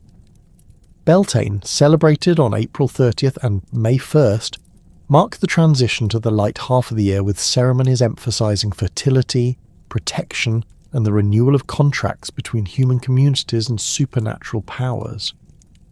The lighting of ceremonial fires on hilltops throughout Celtic territories created networks of communication that coordinated festival celebrations across vast geographical areas. These fire ceremonies required specialized knowledge of proper fuel types, ignition procedures, and astronomical timing that could only be provided by trained religious specialists. Lugnasad, celebrated on August 1st, combined harvest thanksgiving with demonstrations of craftsmanship, athletic competition, and legal proceedings that required coordination by multiple categories of specialists. The festival's association with Lu reflects his patronage of activities requiring specialized knowledge and political authority. Archaeological evidence from hilltop sites throughout Celtic Europe reveals temporary structures, craft production areas, and assembly spaces that supported large gatherings during late summer periods. The lunar bases of Celtic calendar systems required sophisticated mathematical knowledge to coordinate monthly cycles with seasonal festivals and agricultural activities.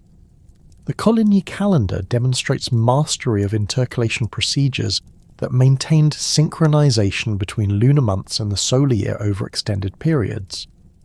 The complexity of these calculations required institutional memory spanning multiple generations of trained specialists who could maintain accuracy through systematic observation and mathematical computation. The rhythmic beating of bronze-tipped spears against wooden shields echoed across the hillsides of Gaul as Celtic communities prepared for Samhain, the most significant festival in their sacred calendar. Archaeological excavations at Oppida throughout Europe have revealed extensive evidence for the elaborate preparations these seasonal celebrations required, including specialized cooking facilities, temporary structures for housing visitors, and carefully arranged deposits of ceremonial objects that would be destroyed during the festivities.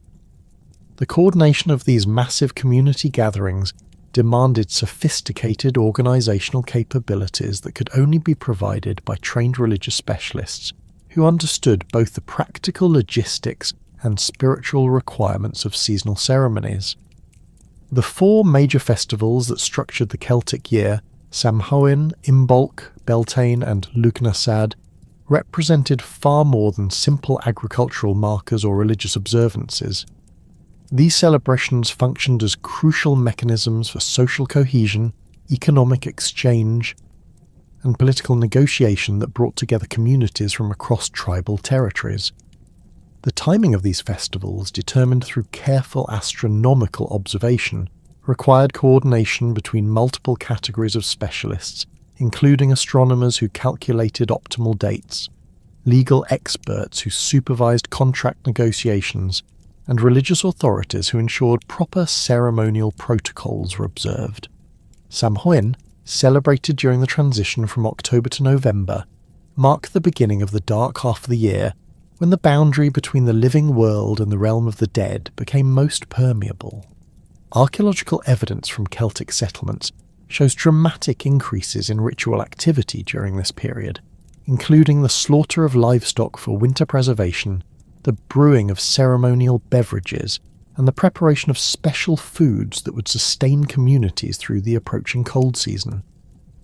The Danebury Hill Fort in Hampshire, reveals extensive evidence for Samhain preparations, including large-scale grain processing, the construction of temporary storage facilities, and the organisation of massive communal feasts that could accommodate hundreds of participants. The practical aspects of Samhain celebrations required months of advanced preparation, coordinated by specialists who understood both agricultural timing and religious requirements. Cattle and sheep designated for winter slaughter had to be selected according to specific criteria that balanced nutritional needs with ritual appropriateness.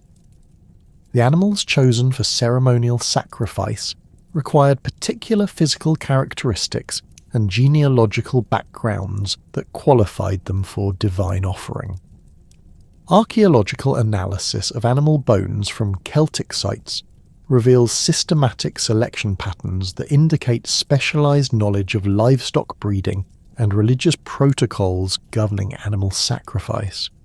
The brewing of ceremonial beverages for Samhain festivities involved complex fermentation processes that required precise timing and specialised equipment.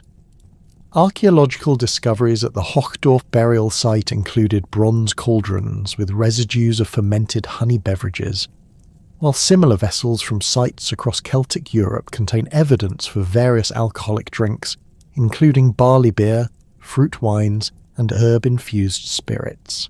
The production of these beverages in quantities sufficient for major festivals demanded coordination between agricultural specialists who grew the necessary ingredients and brewing experts who understood fermentation chemistry and seasonal timing.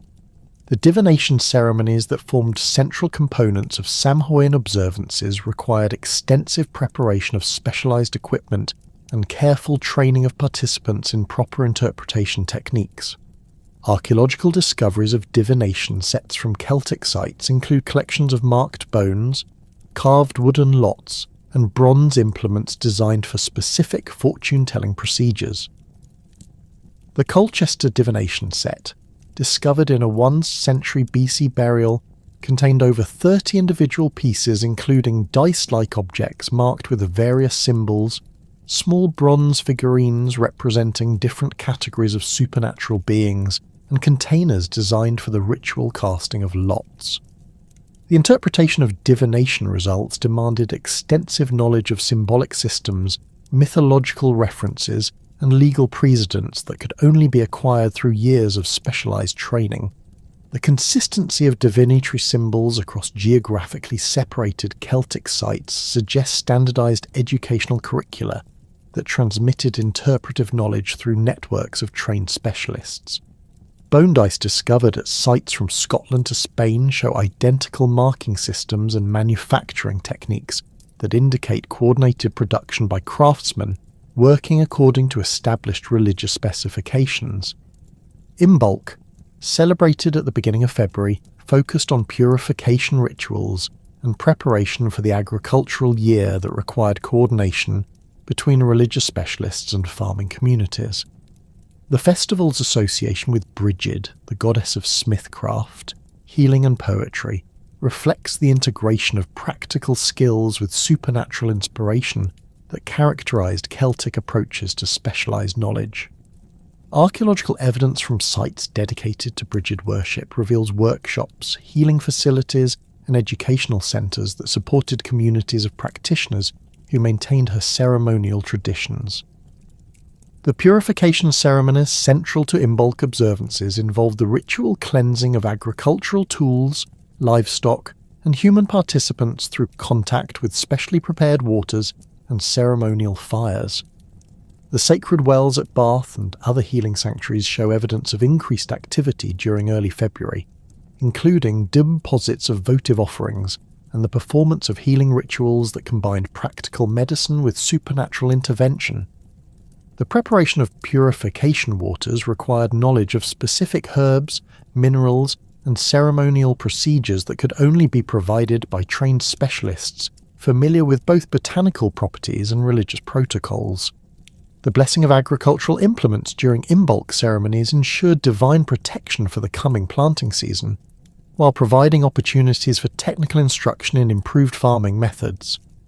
Archaeological discoveries of Iron Age farming tools show evidence of ritual modification, including the addition of protective symbols, the incorporation of blessed metals, and the application of ceremonial treatments designed to enhance their effectiveness.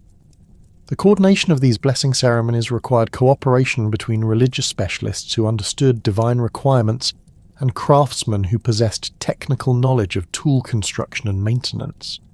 Beltane, celebrated at the beginning of May, mark the transition to the light half of the year with ceremonies emphasizing fertility, protection, and renewal of contracts between human communities and supernatural powers. The lighting of ceremonial fires on hilltops throughout Celtic territories created networks of visual communication that coordinated festival celebrations across vast geographical areas. Archaeological investigation of Beltane fire sites reveals carefully constructed hearths positioned for maximum visibility, specialized fuel preparations, and systematic arrangements of stones that may have served astronomical alignment functions. The fire-lighting ceremonies that initiated Beltane celebrations required precise timing coordinated with astronomical observations and careful preparation of ceremonial materials. All existing fires within the community were extinguished before the festival began, ensuring that the new Beltane fire would serve as the sole source of flame for relighting household hearths and ceremonial torches. This procedure demanded coordination by religious specialists who understood both the practical logistics of fire management and the spiritual significance of flame renewal ceremonies. The selection and preparation of Beltane fire fuel involved specialized knowledge of wood properties, burning characteristics, and symbolic associations that qualified different tree species for ceremonial use. Oak wood, sacred to Celtic deities and prized for its long-burning qualities, formed the primary fuel for major ceremonial fires. Hawthorn branches, gathered according to specific protocols and blessed through appropriate rituals, provided kindling that carried particular protective properties. The systematic collection and preparation of these materials required coordination between botanical specialists who understood tree identification and religious experts who knew proper harvesting ceremonies. Lughnasadh, celebrated at the beginning of August, combined harvest thanksgiving with demonstrations of craftsmanship, athletic competition, and legal proceedings that brought together specialists from across Celtic society. The festival's association with Lugh, the multi-skilled deity of craftsmanship and kingship, reflects the integration of practical abilities with divine inspiration that characterized Celtic concepts of specialized knowledge. Archaeological evidence from hilltop assembly sites throughout Europe reveals temporary structures, craft production areas, and competition venues that supported large gatherings during late summer periods. The craft demonstrations that formed central components of Lughnasadh celebrations provided opportunities for specialists to display their skills, share technical knowledge, and compete for recognition within their professional communities. Metalworkers brought examples of their finest weapons, tools, and ornaments to demonstrate mastery of complex manufacturing techniques. Textile producers displayed elaborately woven fabrics that showcased their understanding of dyeing processes, pattern construction, and decorative applications. These demonstrations served both educational and competitive functions, enabling the transmission of technical knowledge while establishing hierarchies of skill within specialized crafts. The athletic competitions associated with Lughnasadh required extensive organization by specialists who understood both the practical requirements of different contests and their symbolic significance within Celtic culture. Horse racing events demanded knowledge of breeding techniques, training methods, and track construction that could only be provided by equestrian experts. Wrestling and boxing competitions required referees familiar with traditional rules and scoring systems. Chariot racing, the most prestigious of Celtic sports, involved complex technical knowledge of vehicle construction, horse handling, and racing strategies that represented the pinnacle of Celtic athletic achievement. The legal proceedings conducted during Lughnasadh assemblies provided opportunities for dispute resolution, contract negotiation, and law revision that required coordination by legal specialists familiar with traditional precedents and contemporary needs. The temporary nature of these legal sessions demanded portable record-keeping systems and memorization techniques that enabled accurate preservation of decisions and agreements. Archaeological discoveries of legal paraphernalia from Celtic sites include measuring devices, scales for weighing precious metals, and symbolic objects used in oath-taking ceremonies. The question of human sacrifice within Celtic religious practice remains one of the most controversial aspects of Druidic ritual activities, with classical sources providing dramatic accounts that must be carefully evaluated against archaeological evidence and scholarly analysis.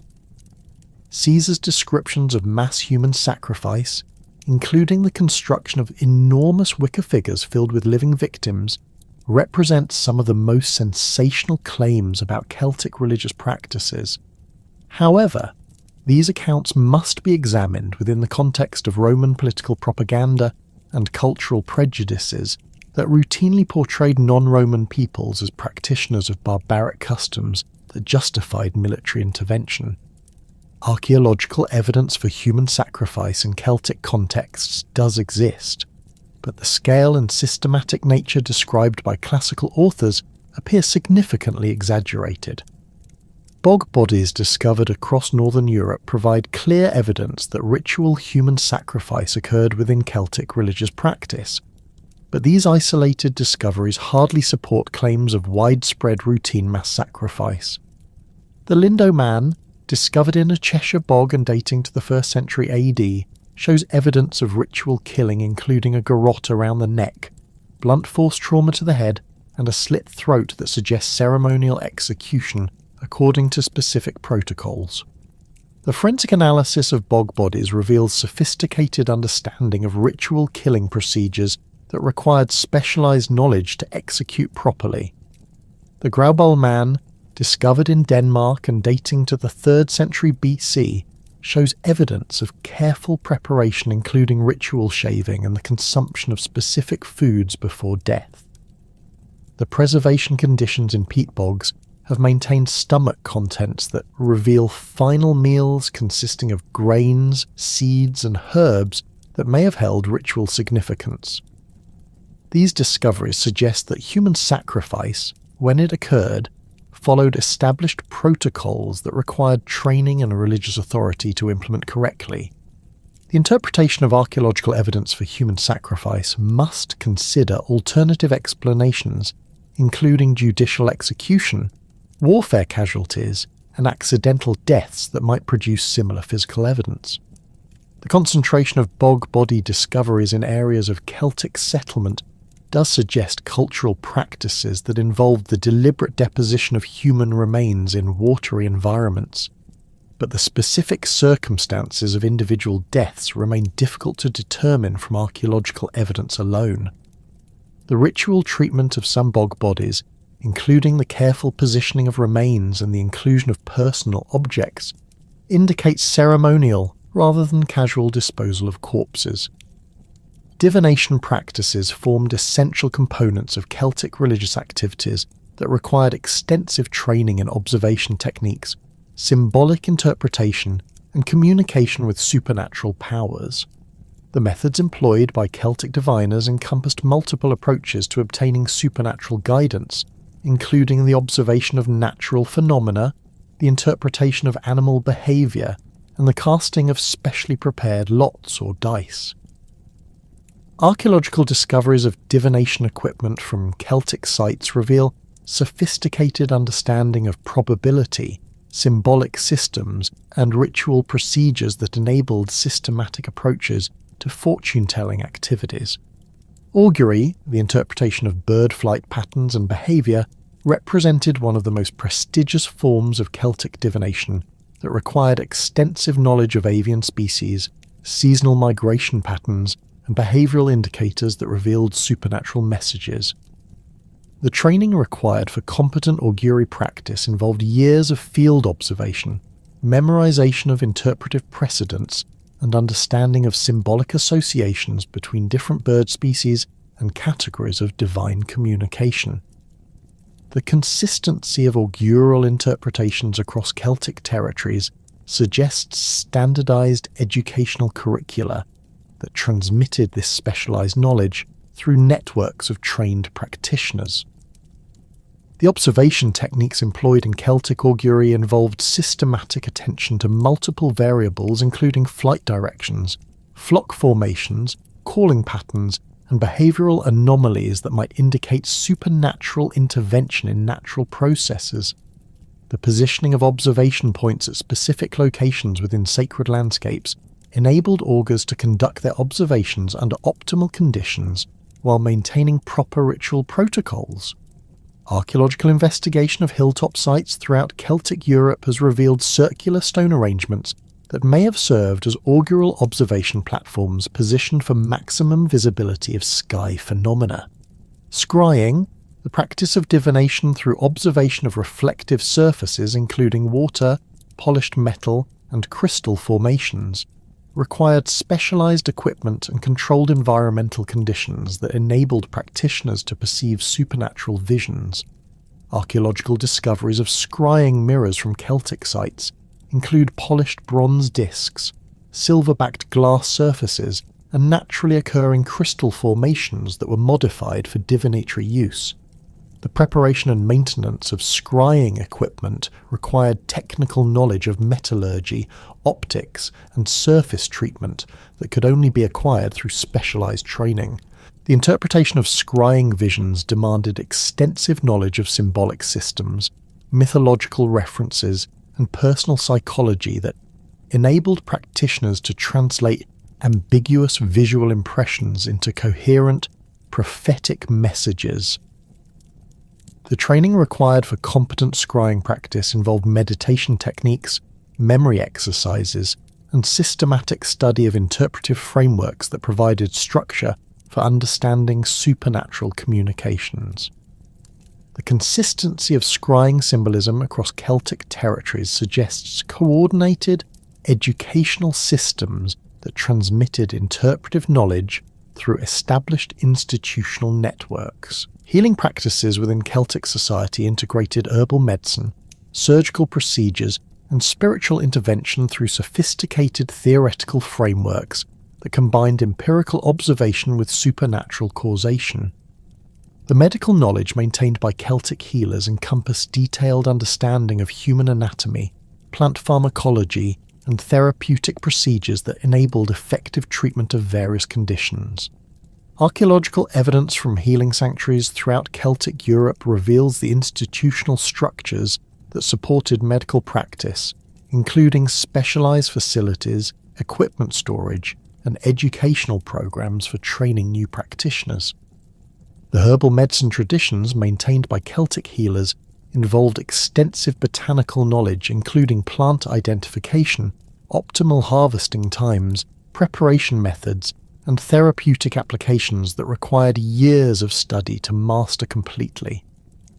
The Druids' reputation for medical expertise, noted by classical authors, reflects systematic approaches to pharmaceutical knowledge that integrated practical experience with theoretical understanding of plant properties and human physiology.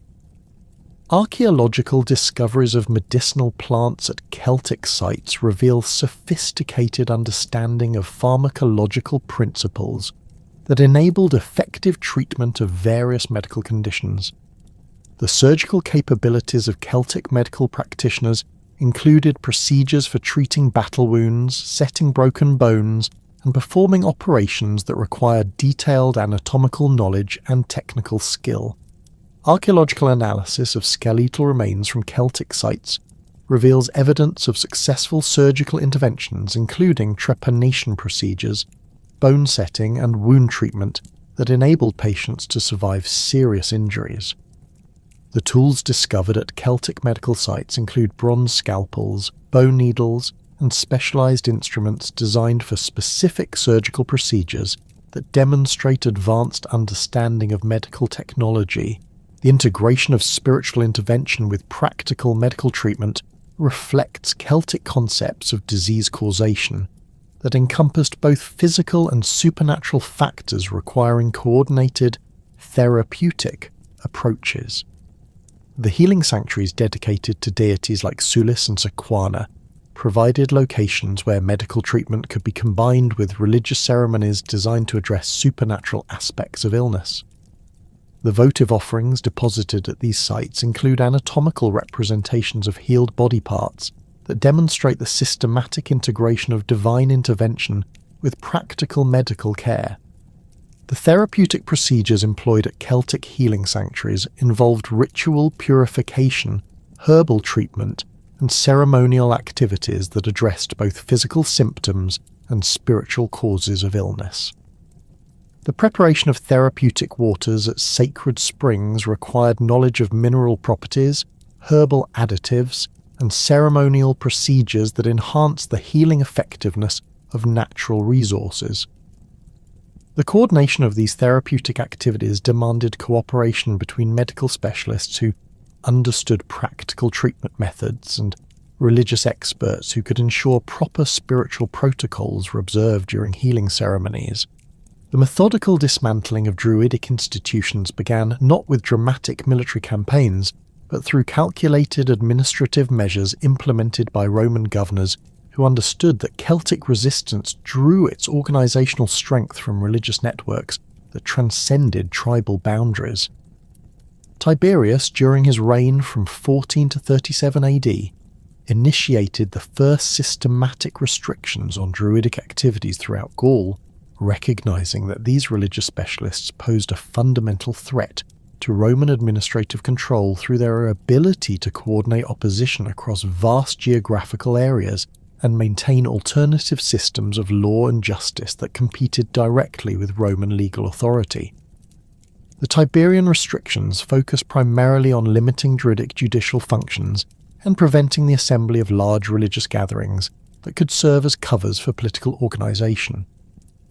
Roman administrators documented instances where Druidic legal decisions contradicted Roman law, creating parallel authority structures that undermined imperial administration.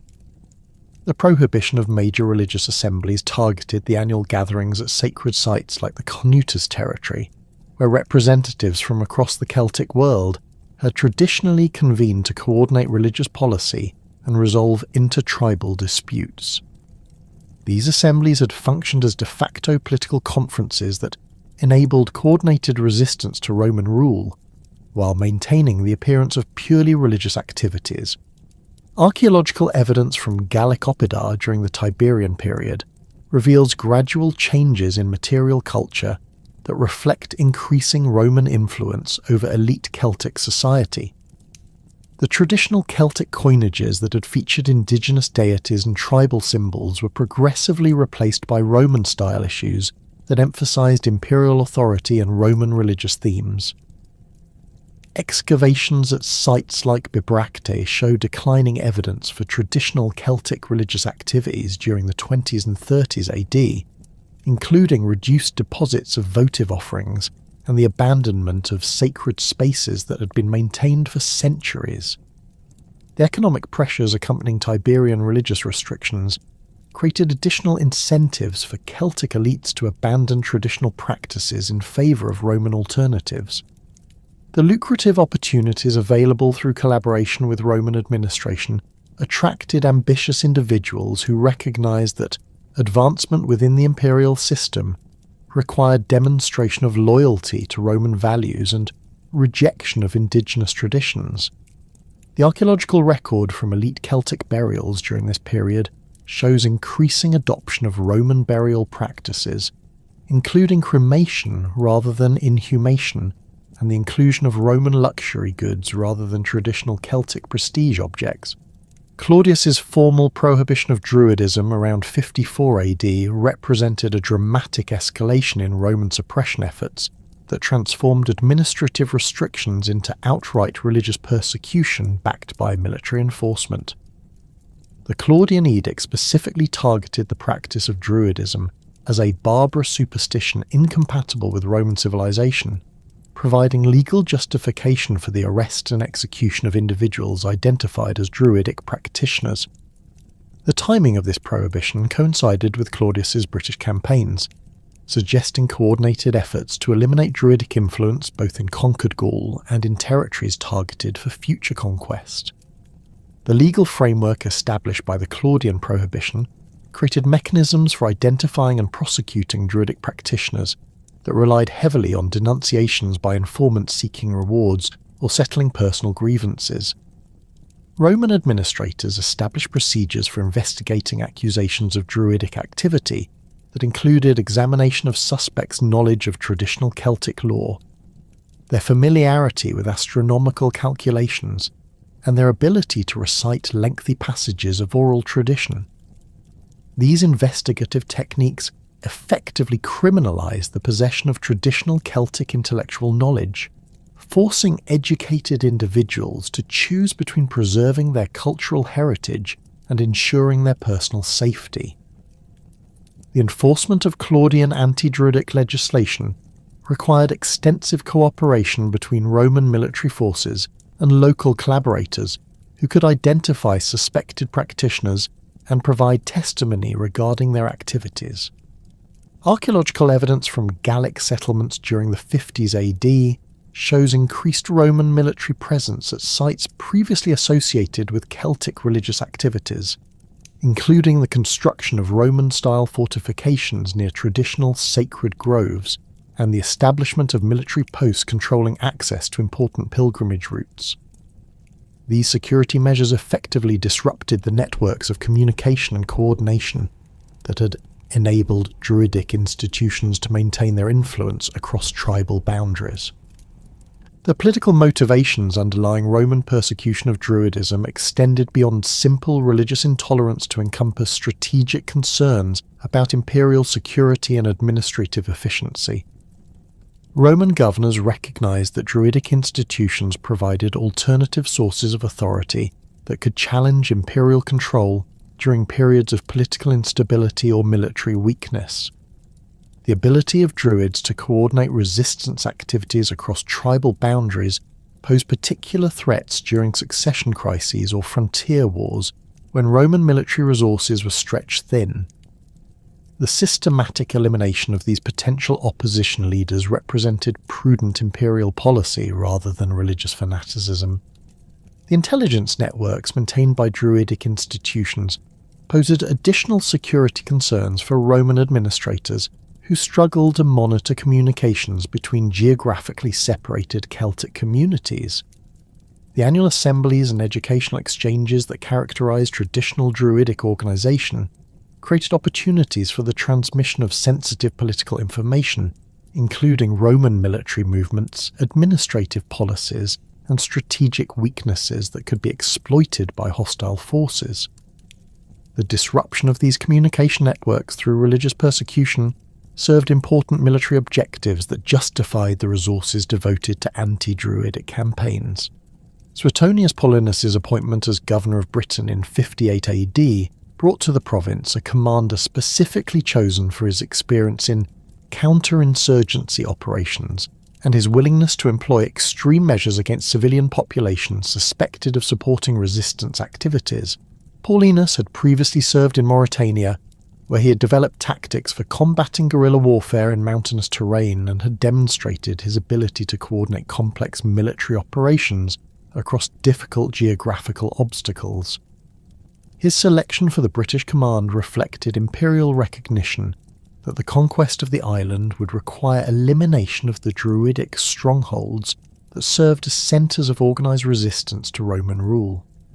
The strategic planning for the assault on Mona began with extensive intelligence gathering operations that identified the island's defensive capabilities, population levels, and religious significance within the broader network of British Druidic institutions. Roman agents operating undercover in Celtic communities provided detailed information about the island's fortifications, the number of defenders available, and the seasonal patterns of religious activity that might affect the timing of military operations.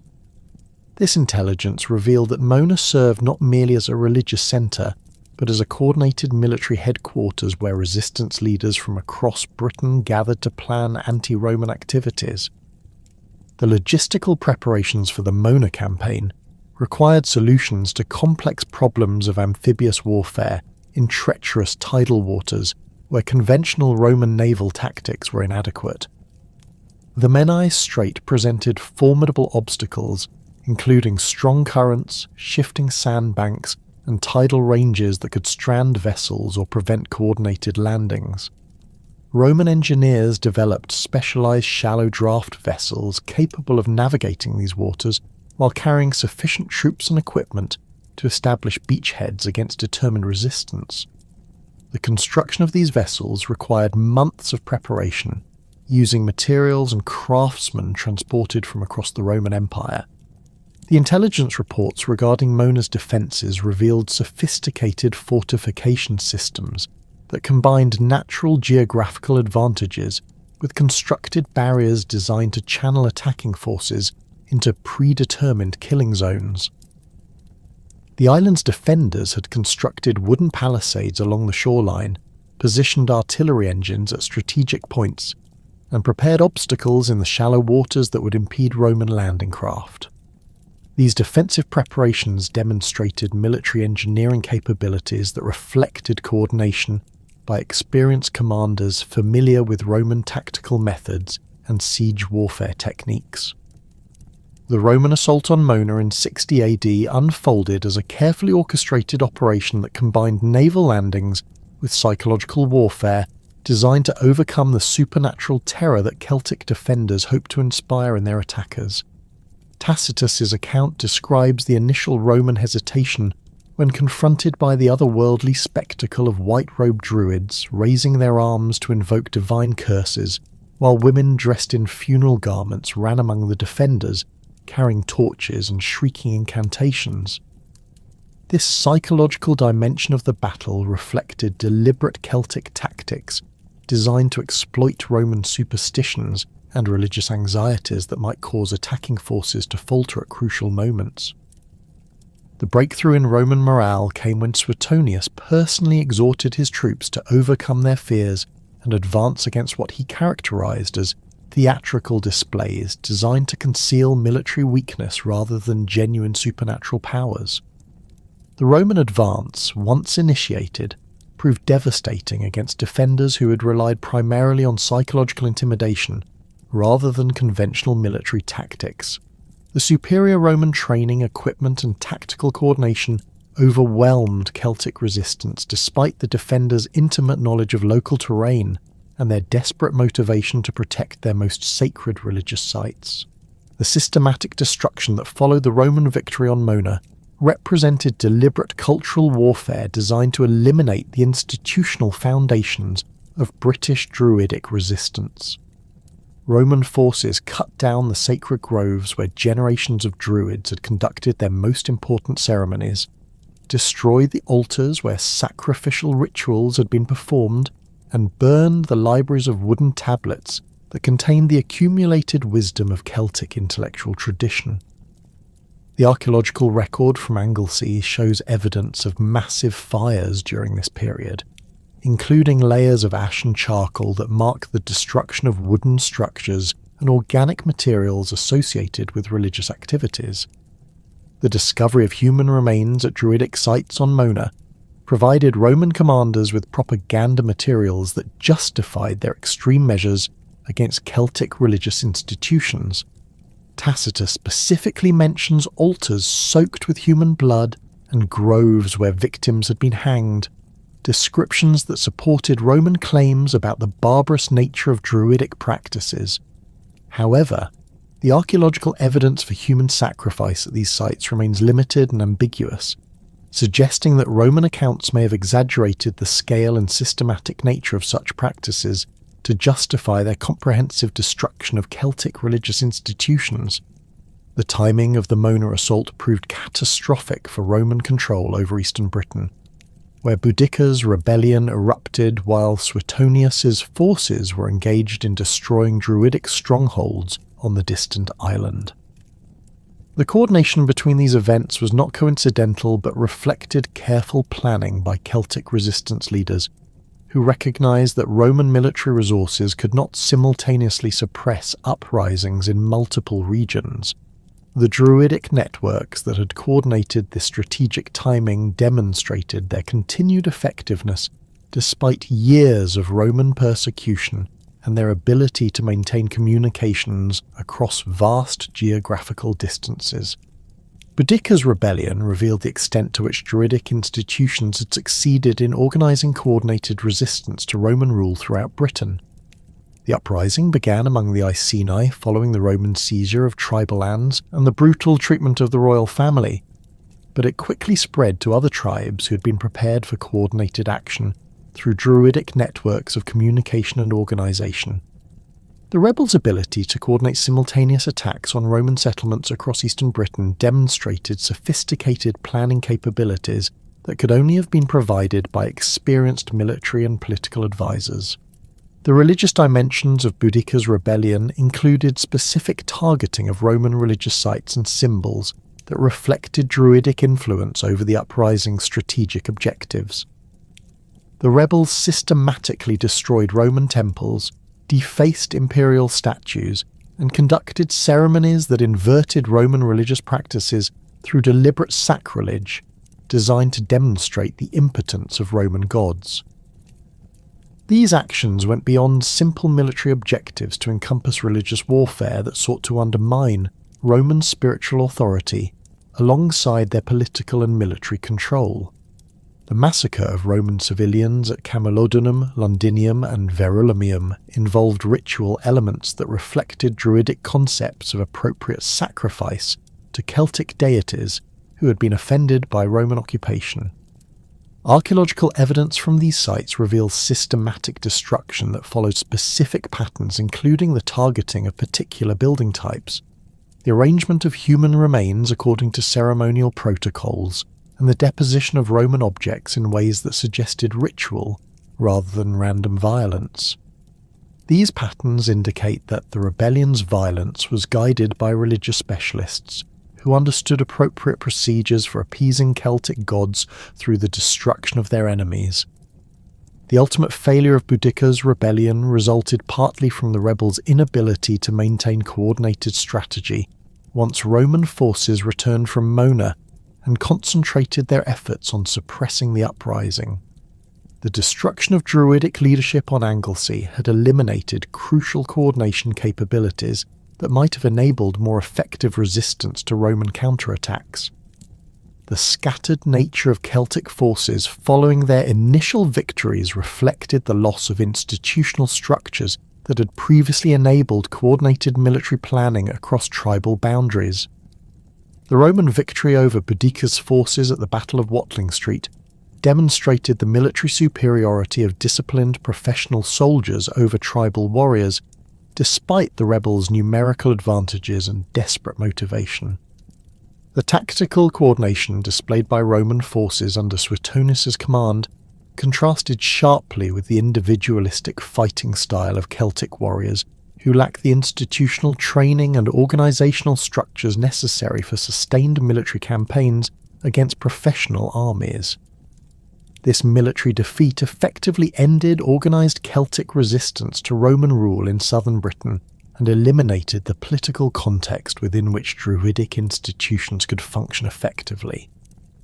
The gradual Romanisation of Celtic elites following the suppression of major resistance movements created social and economic incentives for abandoning traditional religious practices in favour of Roman alternatives that offered access to imperial opportunities and protection from continued persecution.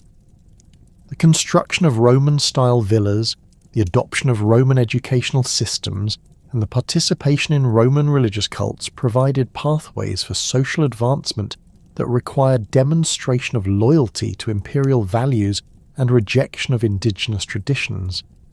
Archaeological evidence from elite Celtic sites during the later 1st century AD shows dramatic changes in material culture that reflect this cultural transformation.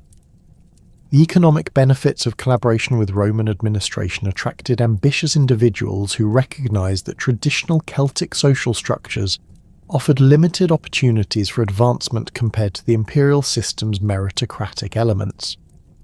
The Roman emphasis on education, legal expertise, and administrative competence provided alternative routes to social status that did not depend on traditional aristocratic bloodlines or religious authority.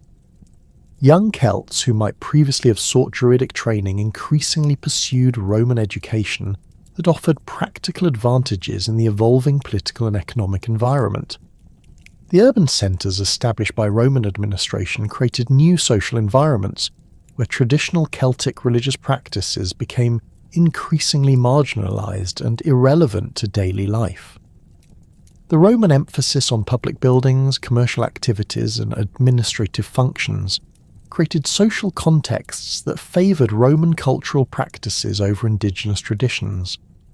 The archaeological record from Roman British towns shows minimal evidence for traditional Celtic religious activities, suggesting that urbanisation itself served as a mechanism for cultural transformation that gradually eliminated the social contexts within which Druidic institutions had previously functioned. The legal reforms implemented by Roman administrators systematically displaced traditional Celtic law with Roman legal procedures that offered greater consistency, written documentation, and appeal processes that many individuals found preferable to traditional oral legal systems. The Roman emphasis on individual rights, property protection, and commercial law provided frameworks for economic development that traditional Celtic legal systems had not adequately addressed. The practical advantages of Roman law created incentives for its adoption that gradually undermined the judicial functions that had been central to Druidic authority within Celtic society. The arrival of Christian missionaries in Celtic lands during the 4th and 5th centuries AD encountered not a religious vacuum left by Roman suppression, but resilient networks of indigenous spiritual practitioners who had adapted their traditions to survive systematic persecution. In Ireland, where Roman conquest had never reached, Druidic institutions remained largely intact, providing a unique laboratory for observing how Celtic religious traditions negotiated with the new Christian faith.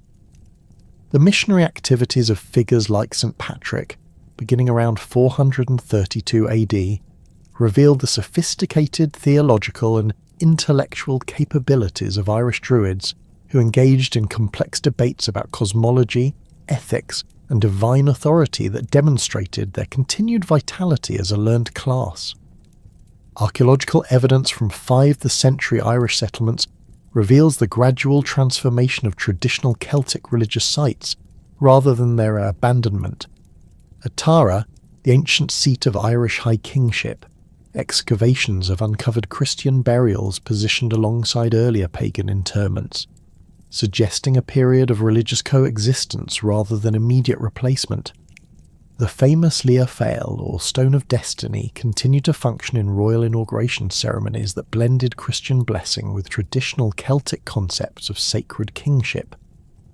The positioning of early Christian churches at sites previously associated with Druidic activities indicates deliberate strategies of accommodation rather than confrontation with existing religious traditions.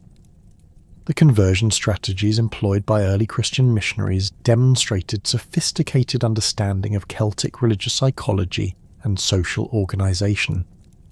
Rather than demanding immediate abandonment of all traditional practices, missionary saints like Columba and Brigid established Christian communities that incorporated familiar elements of Celtic spiritual life, while gradually introducing new theological concepts. The monastic schools they founded adopted educational methods that parallel Druidic training systems, including emphasis on memorization, oral transmission of knowledge, and the integration of practical skills with spiritual instruction. This pedagogical continuity enabled the preservation of Celtic intellectual traditions within Christian institutional frameworks. The figure of St. Brigid of Kildare exemplifies the complex process of religious transformation that characterised early medieval Ireland. Historical analysis suggests that the Christian saint may have been constructed upon the foundation of the Celtic goddess Brigid, whose associations with smithcraft, healing and poetry were seamlessly transferred to her Christian counterpart. The monastery at Kildare maintained an eternal flame that directly paralleled pre-Christian Celtic fire worship, while the saint's patronage of metalworking and textile production continued ancient associations between divine inspiration and skilled craftsmanship. Archaeological investigation of the Kildare site has revealed evidence for continuous religious activity spanning the transition from pagan to Christian worship, including metalworking facilities and craft production areas that maintain traditional Celtic technological practices. The preservation of Celtic mythological narratives within Christian scriptural contexts demonstrates the sophisticated strategies employed by converted Druids to maintain their cultural heritage while adapting to new religious requirements. The Book of Invasions, compiled by Christian scribes but preserving ancient Celtic origin myths, reveals how traditional genealogies connecting human rulers to divine ancestors were reinterpreted within biblical frameworks that traced Celtic peoples back to Noah's descendants. This genealogical reconstruction required extensive knowledge of both Celtic oral traditions and Christian scriptural scholarship, indicating collaboration between former Druidic specialists and Christian clerics who shared common interests in preserving historical knowledge. The legal texts preserved in early medieval Irish manuscripts reveal the gradual integration of Celtic customary law with Christian canonical requirements through processes of selective adaptation rather than wholesale replacement. The Brecon Laws, compiled during the 7th and 8th centuries, maintain distinctly Celtic legal concepts, including complex systems of honour prices, kinship obligations and territorial rights that had been central to pre-Christian social organisation. However, these traditional elements were modified to accommodate Christian ethical principles regarding marriage, property rights, and judicial procedures. The technical legal vocabulary preserved in these texts demonstrates the survival of specialised Druidic knowledge within Christian institutional contexts. The astronomical knowledge maintained by Celtic scholars within Christian monasteries enabled the development of sophisticated calendar systems that coordinated Christian liturgical requirements with traditional Celtic seasonal observances. The computer's texts produced in Irish monasteries during the 7th and 8th centuries reveal mathematical capabilities that could only have been preserved through continuous transmission from pre-Christian astronomical specialists. The controversy over Easter dating that divided Celtic and Roman Christian communities reflected not merely theological disagreements, but competing systems of astronomical calculation that preserved different approaches to celestial observation and mathematical computation. The monastery of Bangor, founded by St Comgall in the 6th century, became a major centre for astronomical studies that attracted scholars from across Europe seeking access to Celtic computational expertise. The antiphonary of Bangor, dating to the late 7th century, contains astronomical tables and mathematical treatises that demonstrate the integration of traditional Celtic astronomical knowledge with Christian chronological requirements. The precision of these calculations and their consistency with independent astronomical observations indicate that Irish monasteries had successfully preserved and developed the scientific traditions that had been central to Druidic education. Botanical knowledge preserved in early Christian Irish texts reveals the continuation of traditional Celtic herbal medicine within new institutional contexts that emphasise divine healing alongside natural remedies. The medical tracts contained in manuscripts like the Book of Leinster demonstrate sophisticated understanding of plant pharmacology, surgical procedures, and therapeutic applications that clearly derived from pre-Christian Celtic medical traditions. However, these practical treatments were now embedded within Christian theological frameworks that attributed healing powers to divine intervention, working through natural means rather than to the inherent magical properties of plants and procedures. The Irish monastery of Glendalough, established by St Kevin in the 6th century, developed extensive botanical gardens that served both practical medical needs and educational purposes for training Christian healers in traditional Celtic therapeutic knowledge. Archaeological investigation of the site has revealed evidence for systematic cultivation of medicinal plants, specialized preparation facilities, and storage areas for processed herbal remedies. The integration of traditional Celtic botanical knowledge with Christian healing practices enabled the preservation of sophisticated medical traditions that might otherwise have been lost during the transition to Christianity. The transformation of Celtic sacred geography under Christian influence involved the strategic positioning of churches, monasteries, and holy sites at locations previously associated with pre-Christian religious activities. This practice, known as Interpretatio Christiana, enabled the preservation of traditional sacred landscapes while redirecting their spiritual significance toward Christian purposes. Archaeological surveys of early medieval Irish religious sites reveal consistent patterns of Christian construction at locations previously marked by stone circles, burial mounds, and other indicators of pre-Christian sacred activity. The continuity of sacred space usage suggests deliberate policies of accommodation rather than confrontation with existing religious geography. The holy wells that proliferate throughout Ireland and Wales demonstrate the successful integration of Celtic water worship traditions with Christian devotional practices. These sites typically feature natural springs associated with particular saints, whose legendary activities often mirror the functions of pre-Christian Celtic deities. Archaeological investigation of holy wells has revealed evidence for continuous religious use spanning the transition from paganism to Christianity, including votive deposits, pilgrimage activities, and healing ceremonies that maintain distinctly Celtic characteristics within Christian interpretive frameworks.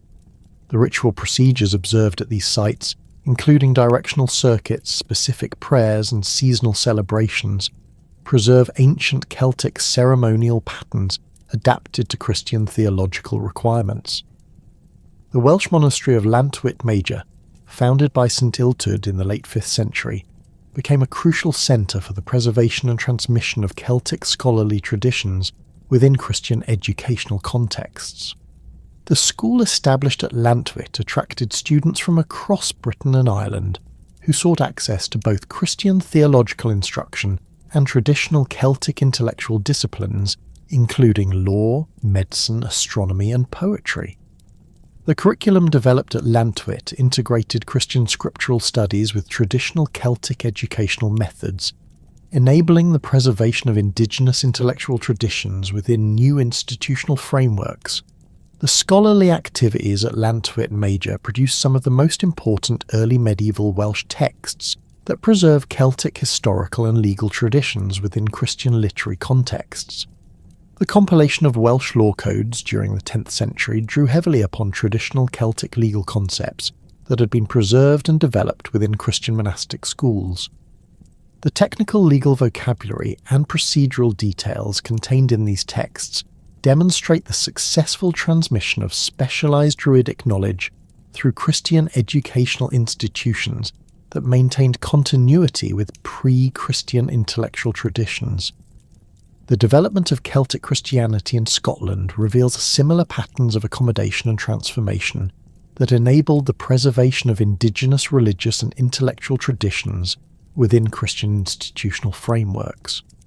The monastery of Iona, founded by St Columba in 563 AD, became a major centre for the integration of Celtic and Christian cultural elements that influenced religious development throughout Scotland and northern England. The artistic achievements of Iona, including illuminated manuscripts and stone sculptures, demonstrate the synthesis of Celtic artistic traditions with Christian iconographic requirements that created distinctive hybrid cultural forms.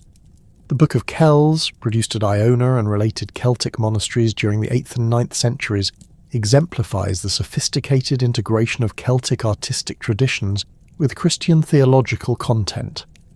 The intricate interlace patterns, stylized animal forms, and geometric designs that characterize the manuscript's decoration derive directly from pre-Christian Celtic artistic traditions while serving Christian devotional purposes. The technical expertise required to produce such elaborate artwork could only have been maintained through continuous transmission from pre-Christian Celtic craftsmen who adapted their skills to Christian requirements. The missionary activities of Celtic monks throughout Europe during the 6th, 7th and 8th centuries carried distinctive intellectual and spiritual traditions that reflected their origins in societies where Celtic and Christian elements had achieved successful synthesis. Figures like St. Columbanus, who established monasteries across Gaul and northern Italy, brought educational methods, artistic techniques, and theological perspectives that preserved Celtic intellectual traditions within broader European Christian culture. The manuscripts produced at these Celtic foundations demonstrate the international influence of educational systems that had successfully integrated pre-Christian Celtic learning with Christian theological scholarship. The survival of Celtic languages throughout the medieval period provided crucial vehicles for the preservation of pre-Christian cultural traditions that might otherwise have been lost during Christianization. Irish, Welsh, and Scottish Gaelic maintained extensive vocabularies related to traditional law, medicine, astronomy, and religious practices that preserved specialized knowledge from the pre-Christian period. The technical terminology contained in medieval Celtic texts demonstrates the continuation of intellectual traditions that required specialized training to understand and apply correctly. The preservation of this vocabulary within Christian literary contexts enabled the transmission of Celtic knowledge systems across the transition to Christianity. The legal traditions preserved in medieval Celtic texts reveal sophisticated systems of jurisprudence that maintained distinctly Celtic characteristics while adapting to Christian ethical requirements. The Welsh laws of Hywel Dda, compiled during the 10th century, preserve legal concepts and procedural details that clearly derive from pre-Christian Celtic customary law, while incorporating Christian principles regarding marriage, property rights, and judicial authority. The technical precision of these legal texts and their consistency with earlier Celtic legal traditions indicate the survival of specialized legal knowledge through the conversion period. The medical knowledge preserved in medieval Celtic texts demonstrates the successful integration of traditional Celtic healing practices with Christian theological frameworks that emphasize divine intervention in therapeutic processes. The Irish medical tracts contained in manuscripts like Liber Flavus Fergusiorum reveal sophisticated understanding of anatomy, pharmacology, and surgical procedures that clearly derive from pre-Christian Celtic medical traditions. However, these practical treatments were now embedded within Christian interpretive frameworks that attributed healing success to divine grace, working through natural means rather than to inherent magical properties of therapeutic procedures. The astronomical knowledge maintained in Celtic monasteries enabled significant contributions to medieval European science through the preservation and development of computational techniques that had originated in pre-Christian Celtic intellectual traditions. The Easter controversy that divided Celtic and Roman Christianity reflected competing astronomical calculation systems that preserved different approaches to celestial observation and mathematical computation. The resolution of these controversies required sophisticated astronomical knowledge that demonstrated the continued vitality of Celtic scientific traditions within Christian institutional contexts. The transformation of Druids into Christian hermits, scholars, and advisors in medieval literature reveals the complex processes through which Celtic intellectual traditions adapted to Christian cultural requirements. The figure of Merlin in Arthurian romance exemplifies this transformation, presenting a character who combines traditional Celtic magical knowledge with Christian moral guidance in ways that made ancient wisdom accessible within medieval Christian cultural contexts. The literary development of such figures demonstrates the continued appeal of Celtic intellectual traditions and their successful adaptation to Christian narrative frameworks. The historical Myrddin, whose legendary career provided the foundation for later Arthurian Merlin traditions, represents the actual process through which Celtic learned specialists adapted to Christian cultural dominance while maintaining their traditional roles as advisors to political leaders.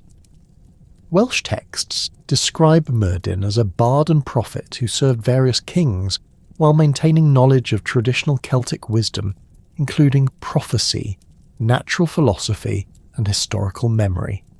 His legendary madness and retreat to the wilderness reflect the psychological and social pressures experienced by Celtic intellectuals during the transition to Christianity. The preservation of Celtic cultural memory through medieval literature created a fascinating paradox.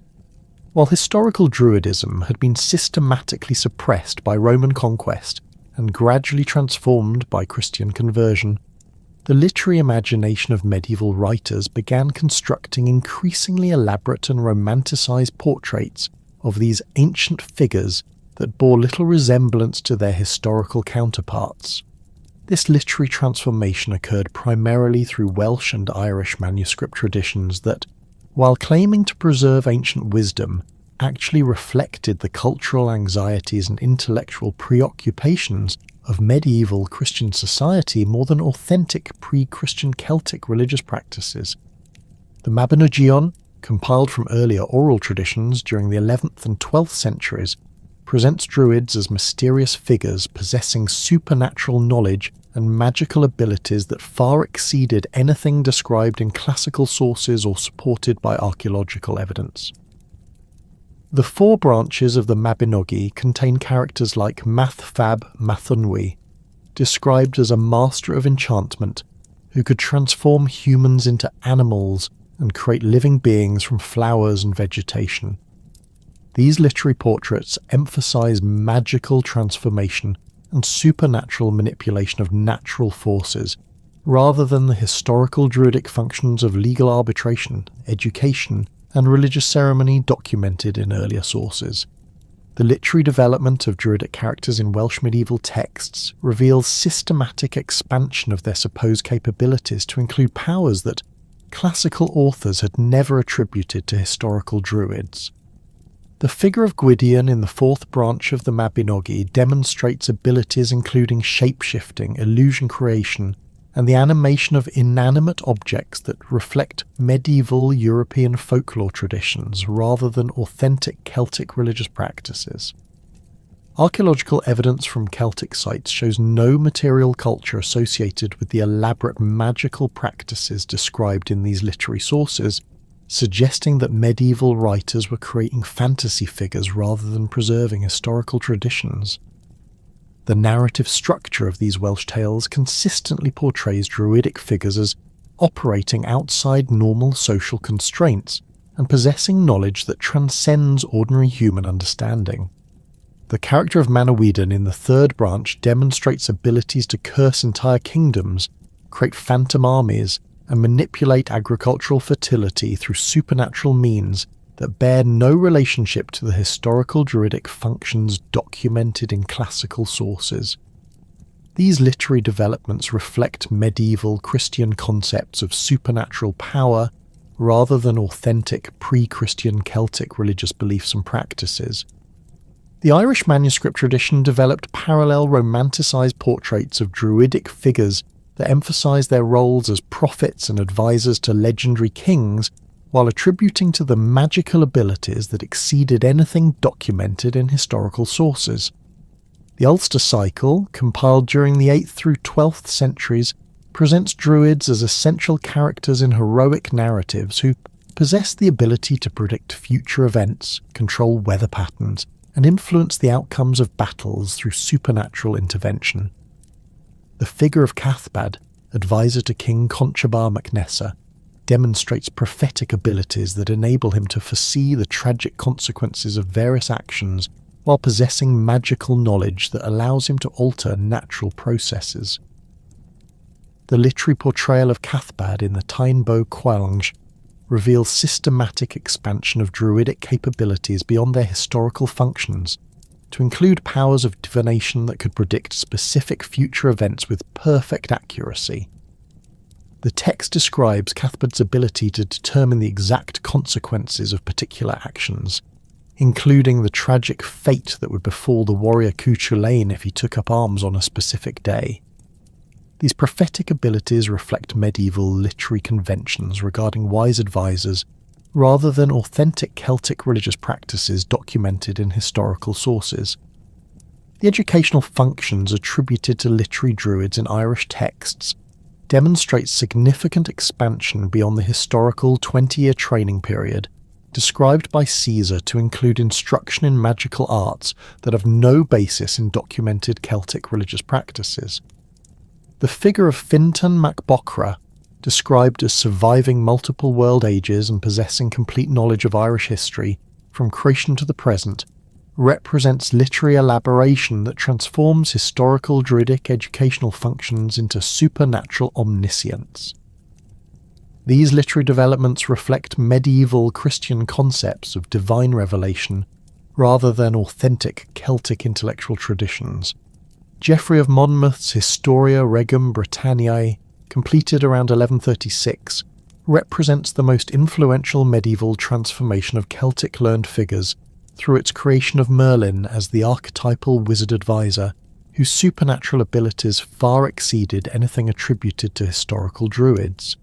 Geoffrey's Merlin combines elements from Welsh traditions regarding the prophet Myrddin with classical references to Celtic religious specialists, but the resulting character possesses magical abilities that reflect medieval European concepts of supernatural power rather than authentic Celtic religious practices. The systematic elaboration of Merlin's capabilities throughout Geoffrey's narrative demonstrates the medieval tendency to transform historical Celtic figures into fantasy characters suited to contemporary literary tastes. Geoffrey's portrayal of Merlin's prophetic abilities includes detailed predictions regarding future English kings and political events that demonstrate the author's use of Celtic legendary figures to validate contemporary political arrangements rather than preserve authentic historical traditions.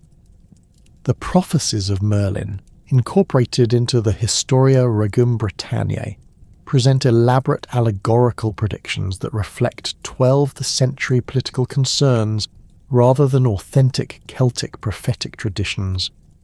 The systematic nature of these prophecies and their specific relevance to Norman political interests reveal Geoffrey's deliberate construction of pseudo-historical authority rather than preservation of genuine Celtic cultural memory.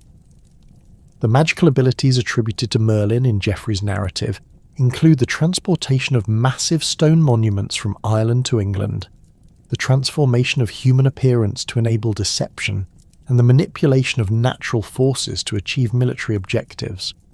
These supernatural capabilities far exceed anything documented regarding historical Druids in classical sources or archaeological evidence, suggesting that Geoffrey was creating a fantasy figure suited to medieval literary conventions, rather than preserving authentic Celtic traditions. The specific magical techniques described in the text reflect medieval European folklore regarding wizards and enchanters, rather than documented Celtic religious practices. The architectural achievements attributed to Merlin in Geoffrey's account, including the construction of Stonehenge through supernatural means, demonstrate the medieval tendency to attribute ancient monuments to magical intervention rather than understanding the sophisticated engineering capabilities of prehistoric societies.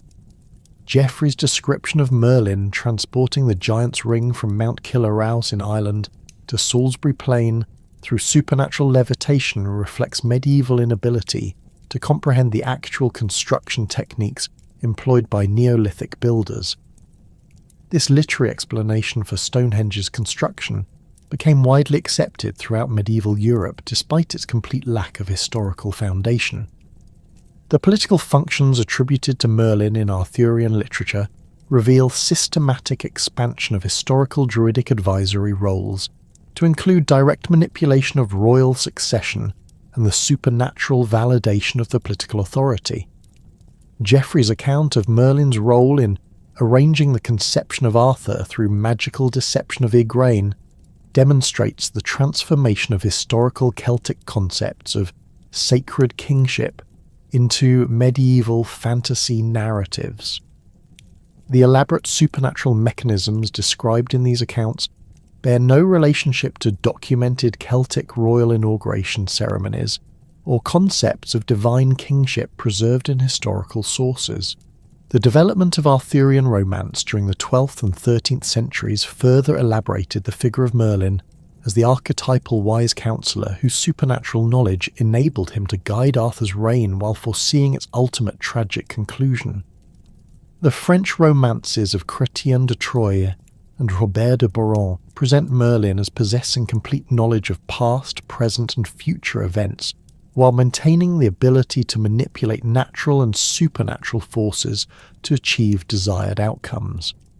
These literary developments reflect medieval European concepts of ideal royal advisors rather than authentic Celtic religious or intellectual traditions. The magical artifacts associated with Merlin in Arthurian literature, including the sword Excalibur and the Round Table, demonstrate the systematic elaboration of supernatural elements that have no basis in documented Celtic material culture or religious practices. Archaeological evidence from Celtic sites reveals sophisticated metalworking capabilities and ceremonial objects, but nothing comparable to the magical weapons and furniture described in medieval Romance literature. The specific supernatural properties attributed to these artifacts reflect medieval European folklore traditions, rather than authentic Celtic religious concepts regarding sacred objects. The educational relationship between Merlin and Arthur, described in medieval literature, transforms historical Druidic teaching functions into supernatural instruction that includes training in magical arts, prophetic interpretation, and the manipulation of otherworldly powers. The systematic curriculum attributed to Merlin's instruction far exceeds the documented educational practices of historical Druids, while incorporating elements of medieval European magical traditions that have no basis in Celtic cultural history. These literary developments reflect contemporary medieval interests in supernatural knowledge rather than preservation of authentic Celtic intellectual traditions. The Irish manuscript tradition preserved in texts like the Acalmna Senurach presents Druids as essential figures in the legendary Fianna cycle, whose supernatural abilities enable them to serve as advisors, healers, and magical practitioners for the warrior bands led by Finn mac Cumhaill. The figure of Finn himself is often described as possessing Druidic knowledge, including the ability to gain supernatural insight through ritual procedures and the power to communicate with otherworldly beings. These literary portrayals systematically expand historical Druidic functions to include magical abilities that reflect medieval Irish folklore rather than documented pre-Christian religious practices. The preservation of Brecon law in medieval Irish legal texts reveals authentic continuity with pre-Christian Celtic legal traditions, while demonstrating the gradual transformation of these systems under Christian influence. The legal procedures described in texts like the Senchus Ma maintain distinctly Celtic characteristics, including complex honour price systems, kinship-based legal responsibilities, and territorial rights that clearly derive from pre-Christian customary law. However, the integration of Christian ethical principles and the systematic organisation of legal materials reflect medieval scholarly methods rather than authentic pre-Christian Celtic legal practices. The technical legal vocabulary preserved in Brecon law texts demonstrates the survival of specialised Celtic legal knowledge through the conversion period, while revealing significant modifications to accommodate Christian theological requirements. The precise definitions of legal terms and the systematic organisation of legal procedures indicate sophisticated intellectual traditions that required extensive training to master completely. The consistency of legal terminology across different manuscript traditions suggests successful preservation of authentic Celtic legal concepts despite their integration within Christian cultural frameworks. The medical knowledge preserved in medieval Irish texts like the Liber Flavus Fergusiorum reveals authentic continuity with pre-Christian Celtic healing traditions, while demonstrating systematic integration with medieval European medical theories. The herbal remedies and surgical procedures described in these texts maintain distinctly Celtic characteristics, including specific plant preparations, therapeutic applications, and treatment protocols that clearly derive from pre-Christian medical traditions. However, the theoretical frameworks employed to explain disease causation and therapeutic effectiveness reflect medieval Christian concepts of divine intervention rather than authentic Celtic medical philosophy. The astronomical knowledge maintained in Irish monasteries during the medieval period enabled significant contributions to European computational science through the preservation and development of calendar systems that originated in pre-Christian Celtic intellectual traditions. The Computus texts produced at centres like Bangor and Clonmacnoise demonstrate mathematical capabilities that could only have been preserved through continuous transmission from pre-Christian astronomical specialists.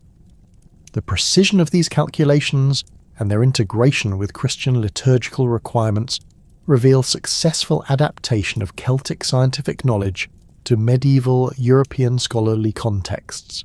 The mythological cycles preserved in medieval Irish literature maintain authentic Celtic narrative structures and thematic elements, while demonstrating systematic elaboration that reflects medieval literary conventions rather than pure preservation of pre-Christian traditions.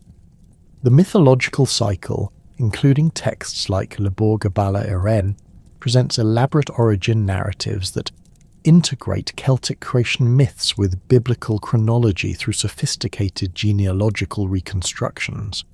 These literary syntheses required extensive knowledge of both Celtic oral traditions and Christian scriptural scholarship, indicating collaboration between former Druidic specialists and Christian clerics. The gradual transformation of historical Druidic figures into literary archetypes of wisdom and supernatural power reflects broader medieval European interests in ancient knowledge and magical practices, rather than authentic preservation of Celtic cultural memory. The systematic elaboration of Druidic capabilities in medieval literature created fantasy figures that bore little resemblance to their historical counterparts, while serving contemporary literary and political purposes. The influence of these romanticized portraits on later European literature and popular culture demonstrates the power of medieval literary imagination to reshape historical understanding according to contemporary cultural needs and aesthetic preferences. The scholarly methods employed by medieval Celtic writers in compiling and organizing traditional materials reveal sophisticated approaches to cultural preservation that balanced authentic historical elements with contemporary literary requirements.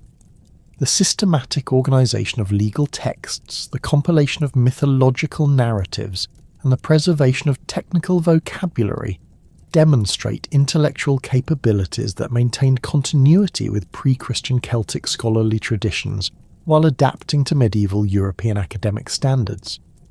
These scholarly achievements enabled the preservation of significant amounts of authentic Celtic cultural material within literary contexts that made ancient traditions accessible to medieval Christian audiences. The 18th century witnessed an extraordinary transformation in European attitudes toward ancient Celtic culture, driven by Enlightenment ideals that celebrated natural wisdom over classical authority and primitive virtue over civilized corruption.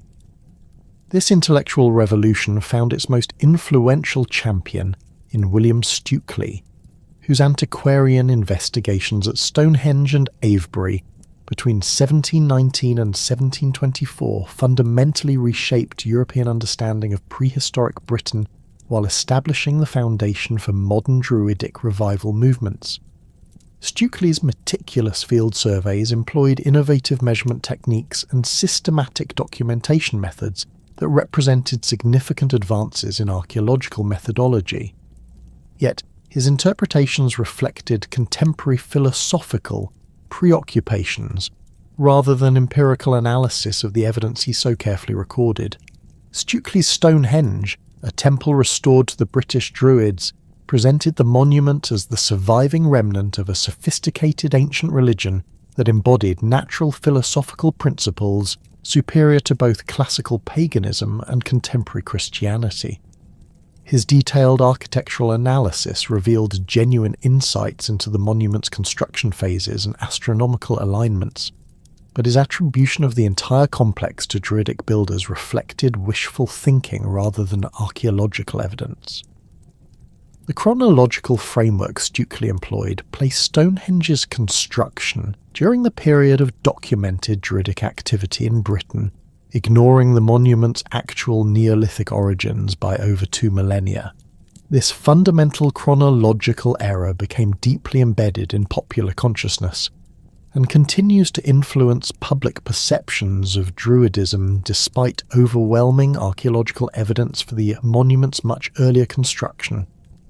The philosophical framework underlying Stukely's Druidic theories drew heavily upon contemporary deist theology that sought evidence for natural religion uncorrupted by institutional dogma or classical learning.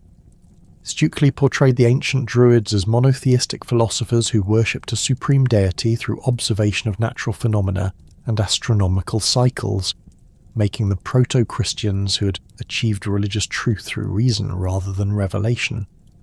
This interpretation served contemporary intellectual needs by providing ancient precedent for Enlightenment religious philosophy, while establishing Britain's claim to a noble prehistoric heritage that rivaled or exceeded classical antiquity. Stukely's field investigations at Avebury revealed an even more extensive prehistoric ritual landscape that he interpreted as evidence for sophisticated Druidic religious organisation spanning vast geographical areas.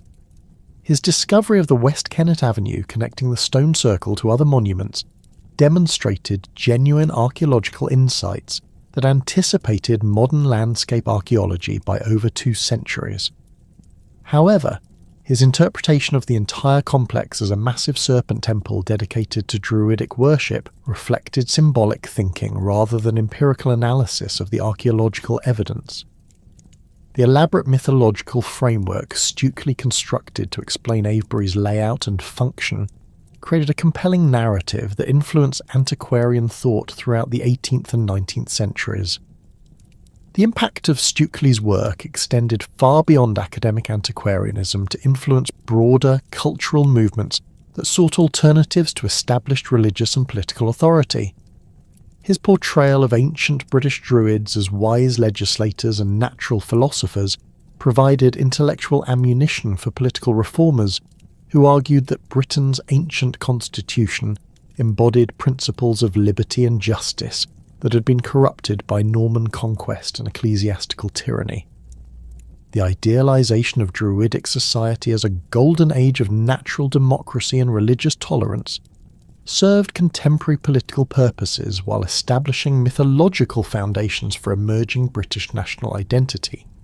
The Welsh scholar and forger Iolo Morganthalsy carried Stukely's romanticisation of ancient Druidism to extraordinary extremes through the systematic fabrication of medieval manuscripts that purported to preserve authentic ancient Welsh traditions. Between 1789 and his death in 1826, Iolo produced hundreds of forged documents, including bardic genealogies, Druidic rituals, and philosophical treatises that claim to transmit genuine Celtic wisdom through continuous oral tradition. The sophistication of these forgeries, written in archaic Welsh and incorporating genuine historical elements, deceived scholars for over a century while fundamentally shaping modern understanding of Welsh cultural heritage and Celtic spirituality. Iolo's most influential creation was the Gorced of the Bards of the Isle of Britain, established in 1792 as a supposedly ancient institution that preserved authentic Druidic traditions through an unbroken chain of Welsh poets and scholars. The elaborate ceremonies Iolo designed for the Gorced combined genuine elements of Welsh poetic tradition with invented rituals that drew upon his extensive knowledge of classical sources, medieval literature, and contemporary Masonic practices. The stone circles he constructed for Gorced ceremonies at locations throughout Wales created new sacred sites that appeared ancient while actually representing 18th century Romantic interpretations of prehistoric religious practices. The philosophical framework underlying Iolo's invented Druidism reflected Enlightenment ideals of natural religion, democratic governance, and universal human rights that he projected backward onto ancient Celtic society. His forged texts presented Druids as monotheistic philosophers who taught the immortality of the soul, the brotherhood of all humanity, and the importance of individual conscience over institutional authority. These teachings served contemporary Unitarian and radical political movements while providing Wales with a cultural heritage that competed with English claims to classical inheritance and Scottish Highland Romanticism. The institutional structures Iolo created for his revived Druidism included elaborate hierarchies of bardic degrees, initiation ceremonies, and educational curricula that claimed to preserve ancient Celtic wisdom while actually reflecting 18th century educational theory and Masonic organisational methods. The Gorsed's emphasis on competitive poetry, scholarly achievement, and moral instruction attracted genuine Welsh intellectuals who contributed to the institution's growth while remaining unaware of its fabricated origins. The integration of authentic Welsh cultural elements with invented traditions created hybrid institutions that served real cultural needs despite their fraudulent historical foundations. The Victorian era witnessed an explosion of interest in Celtic culture that transformed academic Celtic studies while spawning numerous organisations claiming to preserve or revive ancient Druidic traditions. The publication of Charlotte Guest's translation of the Mabinogion made Welsh medieval literature accessible to English readers, while the work of scholars like John Rhys and Kuno Meyer established Celtic philology as a legitimate academic discipline.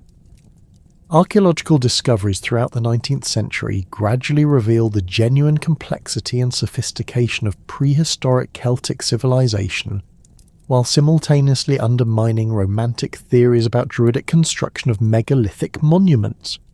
The ancient order of Druids, founded in London in 1781, represented the earliest attempt to create a modern organisation based upon supposed ancient Druidic principles, though its actual structure and practices derived primarily from Freemasonry rather than authentic Celtic traditions. The order's emphasis on mutual aid, charitable activities, and moral instruction attracted middle-class members throughout Britain and its colonies while providing social networks that served practical economic and political functions. The ritualistic elements incorporated into order ceremonies drew upon classical sources and romantic literature rather than genuine Celtic religious practices, creating theatrical performances that satisfied contemporary desires for ancient wisdom and mysterious knowledge. The proliferation of Druidic orders throughout the 19th century reflected broader Victorian interests in alternative spirituality, ancient wisdom, and exotic religious traditions that offered alternatives to established Christianity. The United Ancient Order of Druids, established in 1833, developed elaborate degree systems and initiation ceremonies that claimed to transmit genuine Celtic knowledge while actually providing social clubs for urban professionals seeking community and meaning in rapidly industrializing society. The theatrical costumes, ceremonial implements, and architectural settings these organizations employed created impressive spectacles that satisfied romantic desires for connection with ancient traditions while serving contemporary social and economic needs. Archaeological discoveries throughout the 19th and early 20th centuries gradually revolutionized scholarly understanding of prehistoric European civilization while undermining many romantic theories about ancient Druidism. The excavation of Swiss lake villages revealed sophisticated Bronze Age communities that predated historical Celtic culture, while the investigation of megalithic monuments throughout Europe demonstrated their Neolithic origins millennia before the emergence of recognisable Celtic civilization. The development of scientific dating methods, particularly radiocarbon dating after 1950, provided definitive chronological frameworks that demolished romantic theories linking Druids to Stonehenge, Avebury, and other prehistoric monuments. The discovery of genuine Celtic archaeological sites throughout Europe revealed the actual material culture of Iron Age Celtic civilization, while demonstrating both its sophistication and its differences from Romantic reconstructions. Excavations at Oppidar like Manching in Germany and Bibracte in France uncovered evidence for complex urban settlements, advanced metallurgy, and extensive trade networks that contradicted Romantic portrayals of Druids as primitive nature worshippers living in forest groves. The systematic investigation of Celtic religious sites revealed sophisticated ritual practices and architectural achievements that surpassed Romantic expectations while differing significantly from invented modern traditions. The decipherment of ancient Celtic inscriptions throughout Europe provided direct access to Celtic languages and religious concepts that enabled scholarly reconstruction of genuine Celtic beliefs and practices. The discovery of the Coligny calendar demonstrated sophisticated Celtic astronomical knowledge, while curse tablets from Bath and other sites revealed the actual concerns and religious practices of historical Celtic communities. These primary sources enabled scholars to distinguish authentic Celtic traditions from medieval literary elaborations and modern Romantic inventions, while providing foundations for genuine historical understanding of Celtic civilization.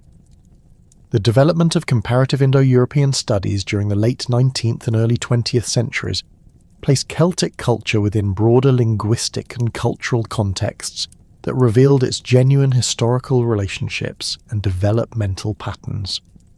The work of scholars like Julius Pokorny and Calvert Watkins demonstrated the Indo-European origins of Celtic religious terminology and mythological concepts, while revealing the specific innovations that characterized Celtic cultural development. This scholarly framework enabled more accurate understanding of Celtic religion's relationship to other ancient European traditions, while undermining Romantic theories about unique Celtic wisdom and spiritual superiority. The emergence of Celtic nationalism throughout the 19th and early 20th centuries provided political contexts that encouraged both scholarly investigation of genuine Celtic heritage and the invention of traditions that served contemporary identity needs. The Irish cultural revival associated with figures like Douglas Hyde and Lady Gregory combined serious scholarly work on medieval Irish literature with Romantic elaborations that emphasize Celtic spiritual superiority and cultural uniqueness. Similar movements in Wales, Scotland and Brittany created hybrid cultural identities that incorporated genuine historical elements with invented traditions designed to support political autonomy and cultural distinctiveness. The 20th century witnessed the emergence of Neo-Druidism as a distinct religious movement that acknowledged its modern origins while claiming inspiration from ancient Celtic traditions. The Druid Order, reformed by George Watson MacGregor Reed in 1909, abandoned claims to historical continuity while developing nature-based spiritual practices that drew upon Romantic interpretations of Celtic religion combined with contemporary environmental concerns.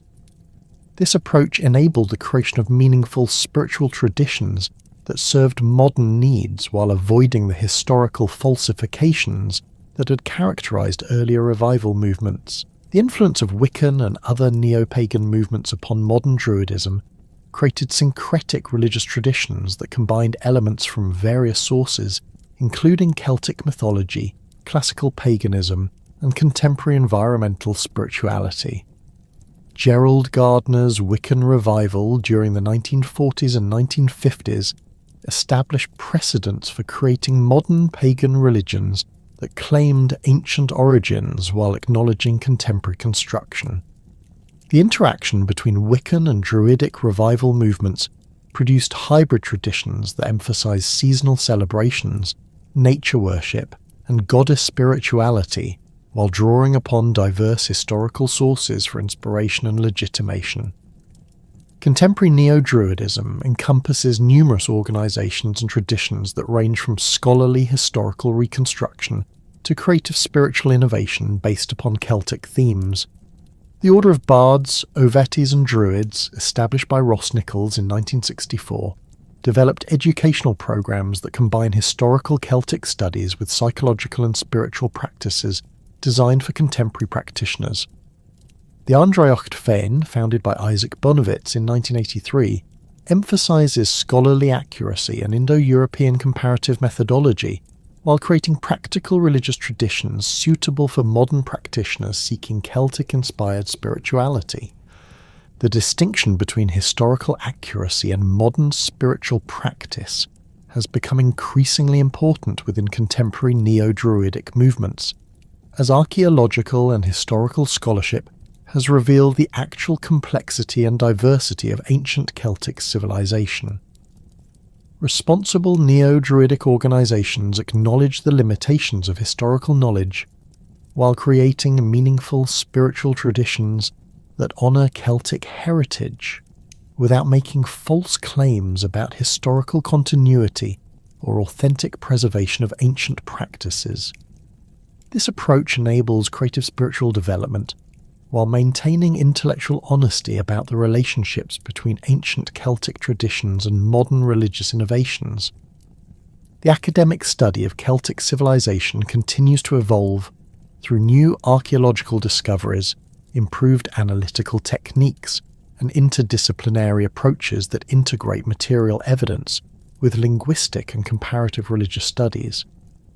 Recent excavations at sites like the Heuneberg in Germany and Kufren in France have revealed previously unknown aspects of Celtic urban development and religious practices, while demonstrating the continued potential for new discoveries that expand understanding of Celtic civilization.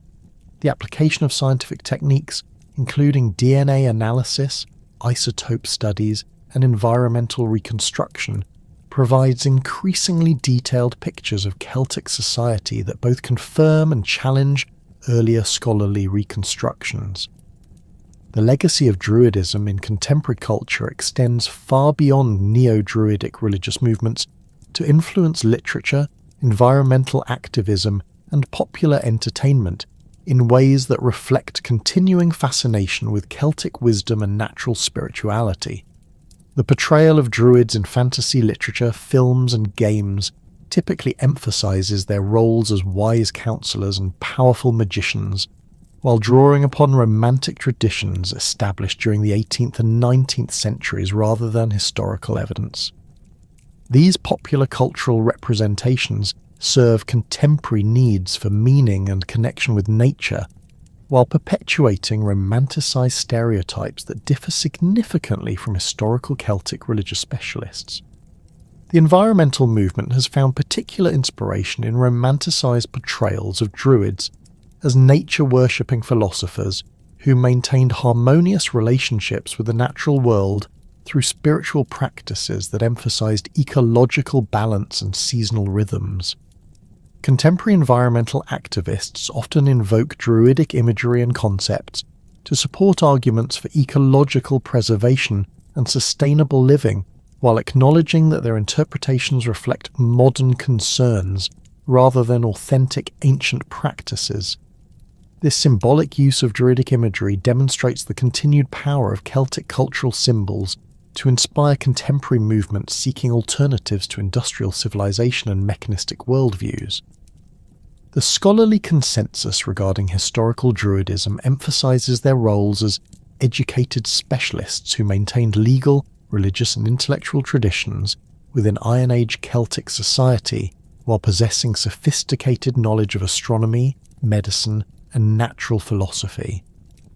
Archaeological evidence reveals complex religious practices, advanced technological capabilities, and extensive trade networks that demonstrate the sophistication of Celtic civilization, while differing significantly from romantic portrayals of primitive forest dwellers. The systematic suppression of Druidic institutions by Roman conquest and Christian conversion eliminated the social contexts within which these traditions could function effectively, making authentic historical reconstruction challenging despite the survival of some elements within medieval Celtic literary and legal traditions. The transformation of historical Druids into symbols of ancient wisdom, natural spirituality, and alternative authority reflects broader cultural needs for meaning and identity that transcend specific historical accuracy. The Romantic revival of Druidism during the 18th and 19th centuries created powerful mythological frameworks that continue to influence contemporary culture despite their limited relationship to historical Celtic civilization. The ongoing popularity of Druidic themes in literature, spirituality, and popular culture demonstrates their continued relevance as symbols of human connection with nature and ancient wisdom, regardless of their historical accuracy. Modern neo-Druidic movements represent creative attempts to develop meaningful spiritual traditions that honour Celtic heritage while acknowledging contemporary construction and avoiding false historical claims. The diversity of contemporary Druidic organisations reflects different approaches to balancing historical inspiration with modern innovation, ranging from scholarly reconstruction efforts to creative spiritual movements that use Celtic themes as starting points for contemporary religious development. This diversity enables individuals with different interests and needs to find appropriate expressions of Celtic-inspired spirituality while maintaining intellectual honesty about the relationships between ancient traditions and modern practices. The story of Druidism thus encompasses both historical Celtic religious specialists who played crucial roles in Iron Age European civilization and the Romantic reconstructions that have made them symbols of ancient wisdom and natural spirituality in modern culture. The archaeological and historical evidence reveals sophisticated intellectual traditions that maintained legal, religious, and educational functions within complex Celtic societies, while literary and popular cultural developments have created mythological figures that serve contemporary spiritual and cultural needs.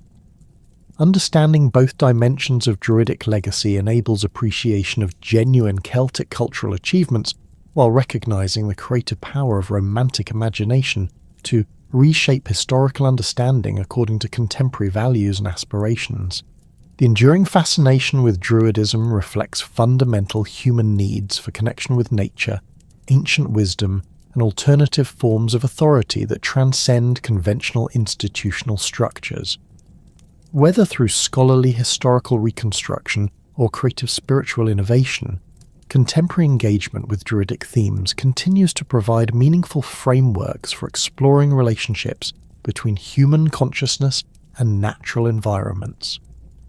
The legacy of the Druids, both historical and imagined, thus remains vital within contemporary culture as a source of inspiration for those seeking alternatives to mechanistic worldviews and institutional religious authority, demonstrating the continued power of Celtic cultural symbols to inspire human imagination and spiritual development across the millennia.